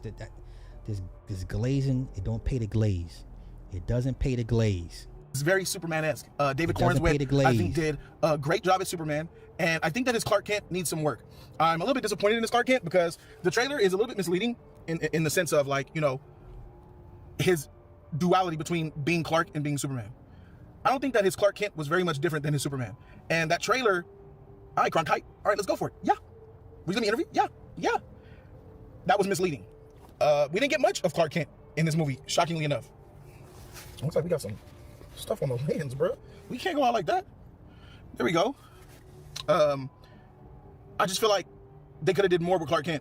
Put more of him in the movie. And that's the thing with this movie. It needed more time. 2 hours and however 7 minutes. And you're thinking about end credits. The end credits was like, you know, the end credits were about a solid 10 minutes. So we're talking about sub 2 hours. It feels like it. It feels like it happens quickly. It doesn't feel like you sat back and watched a complete story. Like, this movie leaves you wanting more. And this movie leaves you wishing that there was more in it. Like, it's a difference between leaving you wanting more because this movie does. It's like, oh, that was so good, I want more, which is true. But with that, I felt like I didn't get enough. There's some narrative issues here, and all of it has to do with the fact that there is a prequel novel out there that is absolutely canon, 100%. It's the real prequel to Superman, and it's the origin to Superman. And none of that was... Nobody cares, Jody. It doesn't pay the glaze. Come on, let's go find Tyrone Magnus, because I know everybody's mad at him. I saw somebody making videos about him, calling him a sellout or a coon or a butter biscuit. I don't give a damn about all that, man. I don't give a damn about all that. I want to hear his take on the movie. I'm dying to hear his take on the movie. I know Lucas was happy it didn't do good. Let's go. What is happening, Max? This is gonna be fun. Get over and follow the Nerdrotic. Tell him Tyrone Magnus sent you. Laughing already. Superman is an immigrant, and if you don't like that, then he's a refugee. That's what he is. He didn't come here voluntarily. He's like an unwilling infant refugee that was sent here, okay, to get away from all that turmoil on Krypton that eventually destroyed. You're not American. MAGA today was getting a little upset that he called Superman an immigrant. I want to get your reaction. Somebody needs a hug. Okay, that's not it. Did he go? He went to go see it, right? So he's reacting neurotic. Okay, let me see. Okay, here we go. Okay, this is it. Okay, let's go. He's 48? Wow. All right. Let's see here. Share this. Going here. He ain't getting no damn new suit at the end of the movie. Okay? So everybody was wrong about that. What? He's gonna get a new suit at the end. Watch. He's gonna get a new suit. It's gonna be way better. Yeah, I kept hearing that. No, yeah, right. No new suit. They did not say whether his mother made his suit or not. Okay? So then nobody has that excuse to lean on. About that baggy, that trash bag suit. Okay? Chris, bro, I don't know what the hell you... Listen, man, respectfully, I don't know what the hell you be looking at, you be watching. God bless you, sir. God bless you. Like I said, all pushback is welcome. Differing opinions are welcome. I do not run an echo chamber. But bro, come on. Stop. Copium, stop. Let me see. What else here? What else? A big one that people are pissed off about is that James Gunn made his parents evil. This motherfucker stupid. All right, so I'm gonna take it from this that Tyrone did not like this movie. I'm gonna assume that he did not like this movie. Let's see, neurotic. I believe Neurotic did not like this movie as well. I know Jeremy Jahns gave it a mid. It was mid, right? Let's see. I really wanted to like James Gunn's Superman. It's spectacularly mid and overwhelmingly whelming with something worse than Clark letting Pa Kent get sucked up in a tornado. Oh, let's go. Spirit and body. Ukraine, Israel, Palestine, and none of the online discourse surrounding these topics holds a candle to Superman. And you can almost understand, considering all of the hubris, ignorance, incompetence, and unforced errors that have led to the third reboot of The Man of Steel in 20 years from America's dumbest company, Warner Brothers. After David Zaslav mercilessly and justifiably cleansed himself of all the executives responsible for the Snyder fiasco, he brought in the very humble James Gunn, who admittedly inherited the total dumpster fire that was the DCEU. Now, it certainly didn't help that James Gunn's first public act as head of DC was to fire Henry Cavill, right after The Rock talked Henry into being in Black Adam, a decision the Warner executives and James Gunn were certainly aware of. The fans were not happy, but I think at least they could understand if James Gunn wanted to start with a clean slate, which turned out not to be the case. James Gunn and company announced they were not only doing a Superman movie, they were creating an all-new DC universe, announcing multiple projects, some of which have already been canceled. And it turns out they would feature some whole... So next year you got Supergirl, the Clayface movie. Who asked for a goddamn Clayface movie with no Batman? And then you got the Green Lanterns series coming on HBO Max next year. Y'all are not gonna watch none of that shit. You're not gonna watch the Lantern series on HBO Max. If you don't already have HBO Max, you're not gonna download it next year when it comes out. Oh, I gotta get HBO Max so I can watch the Lantern series. You're not. You're not gonna do that. And I definitely gonna see y'all going to go watch a goddamn Clayface movie. Do you even know? Half y'all do y'all even know who Clayface is? Right? Half y'all be like, who's Clayface? It's one of the Batman villains. Right? So then you're gonna be like, well, is Batman gonna be in it? Huh, go figure. Okay. Let me skip ahead. So despite what James Gunn says about James Gunn's DCU, Superman needs to not only be a hit, it needs to be a walk-off home run. And as far as the marketing for this film is concerned, which is really important on a scale from Rachel Zegler to 10, I'd give it a 6. If you take James Gunn out of the equation, I'd give it an 8. But at least as far as insufferable political Hollywood was concerned, they pretty much stayed out of it until now. Thanks to Variety's Mark Milken, the bane of the adult pretender and friend of YouTubers everywhere. James has said that Superman is an immigrant story, that it is political. MAGA today was getting a little upset that he called Superman an immigrant. I wanted to get your reaction. Somebody needs a hug. It's just a movie, guys. It's just a movie.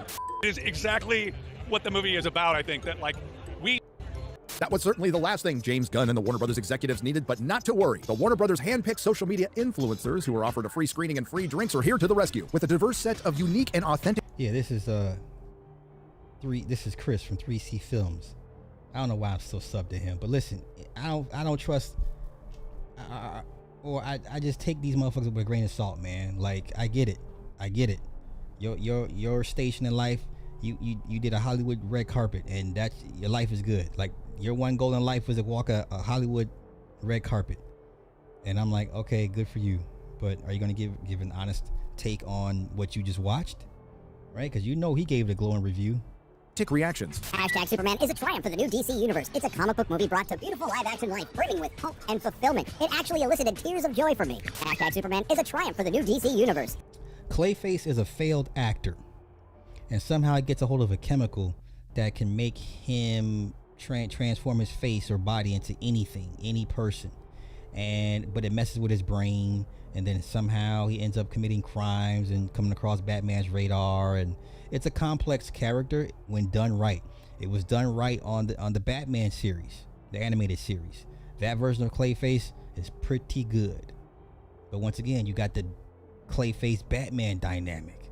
You want to watch a Clayface movie about a struggling failed actor that gets a compound and turns to crime? That's almost like The Substance with Demi Moore. Almost like The Substance. Almost. Kind of, sort of. Like, I've seen this before, right? Yeah. It's a comic book movie brought to beautiful live-action life. Hashtag Superman is the perfect comic book movie. It felt like I was at my local comic shop reading a Superman book as the characters leapt off the pages. And movie scoops. It's a comic book brought to beautiful live-action life, brimming with hope and fulfillment. It actually elicited tears of joy from me. Hashtag Superman is fun, heartfelt, and feels like a comic book come to life. Hashtag Superman is a thoroughly entertaining reboot, yielding many sequences that feel like they were ripped straight from a Golden Age comic book. Hashtag Superman left me with a giant... So, to those that did not walk the red carpet, to those that are not getting, first access to these movies from Warner Brothers or any movies.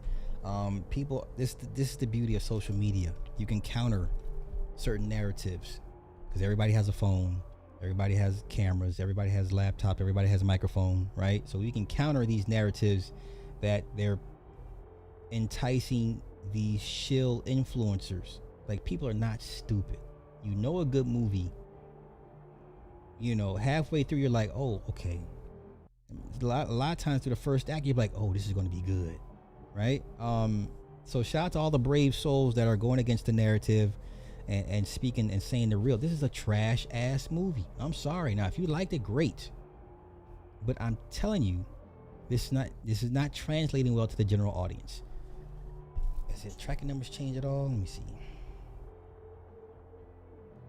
I keep forgetting today's only Thursday, so we gotta wait till literally Monday morning for actual numbers, right? But I find it funny, all the Glazers 2 years ago that were like, first you're upset that Cavill got fired, now you're like, oh, James we trust, or in Gunn we trust, right? In Gunn we trust, and now it's like,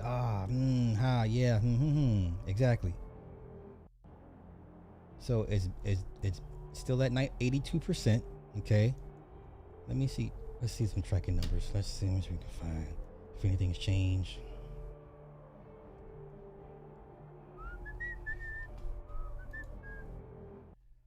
Ooh. Yeah, still the same. Still the same. Between 100 and 130. Between 100 and 130.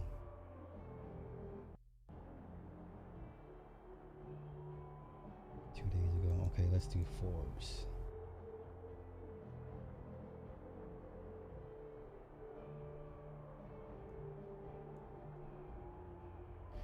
All right.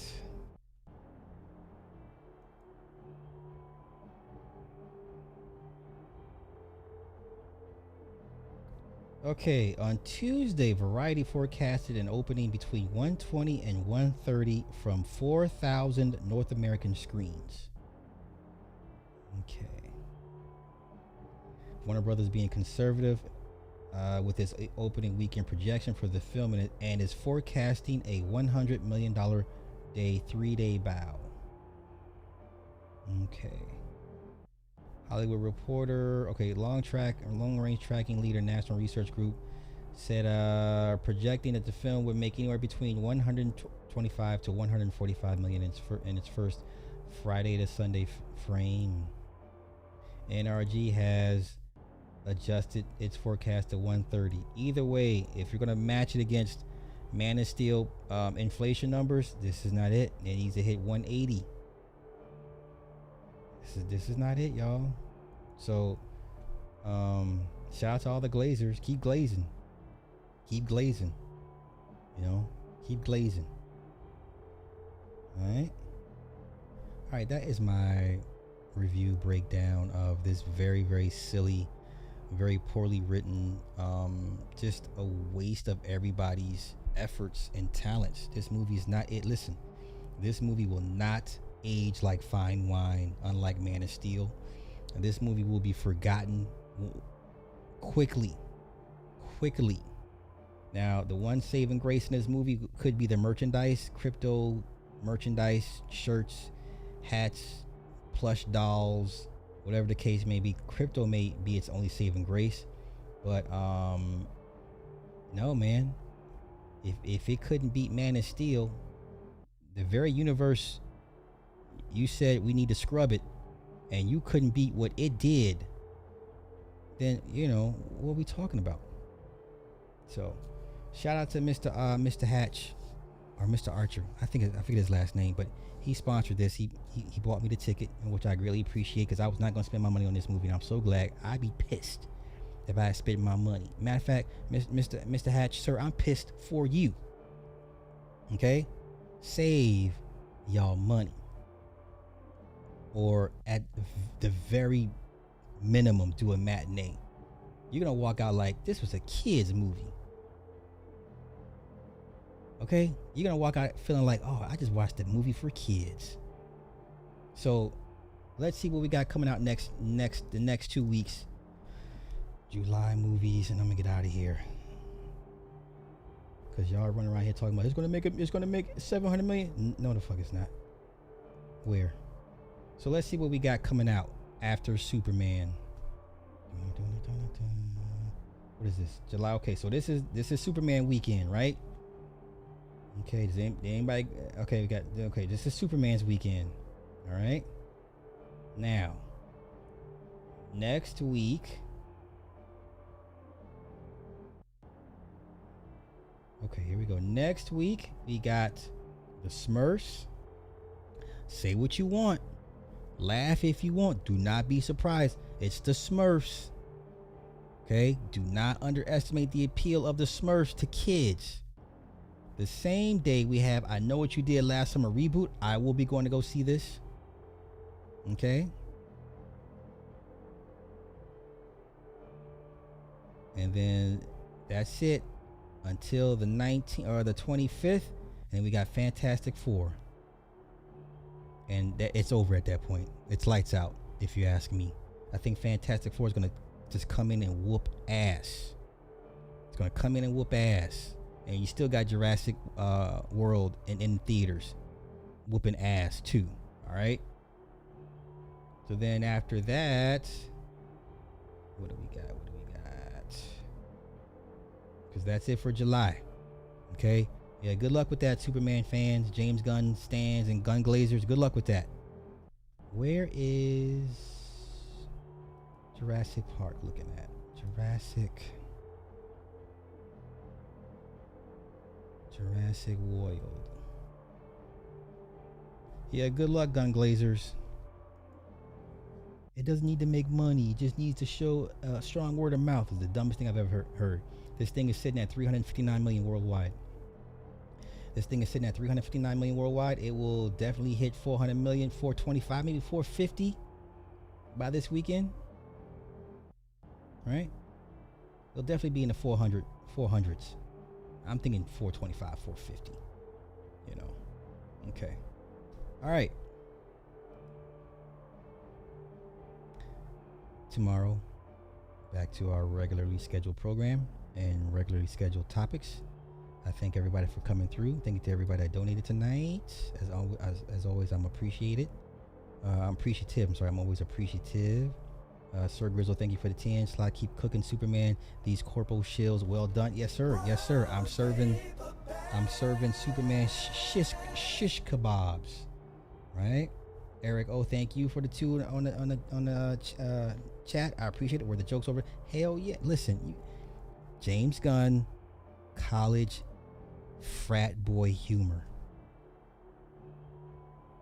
The one scene I forget when Ultraman dislocates his shoulder and then Superman whips him into the building and goes into the black hole, and then he pops his shoulder back, and you can see that I was like, oof. You see him pop his shoulder back into the socket. That was cool, I guess, you know. So all right, I thank y'all. I bid y'all adieu. Until next time.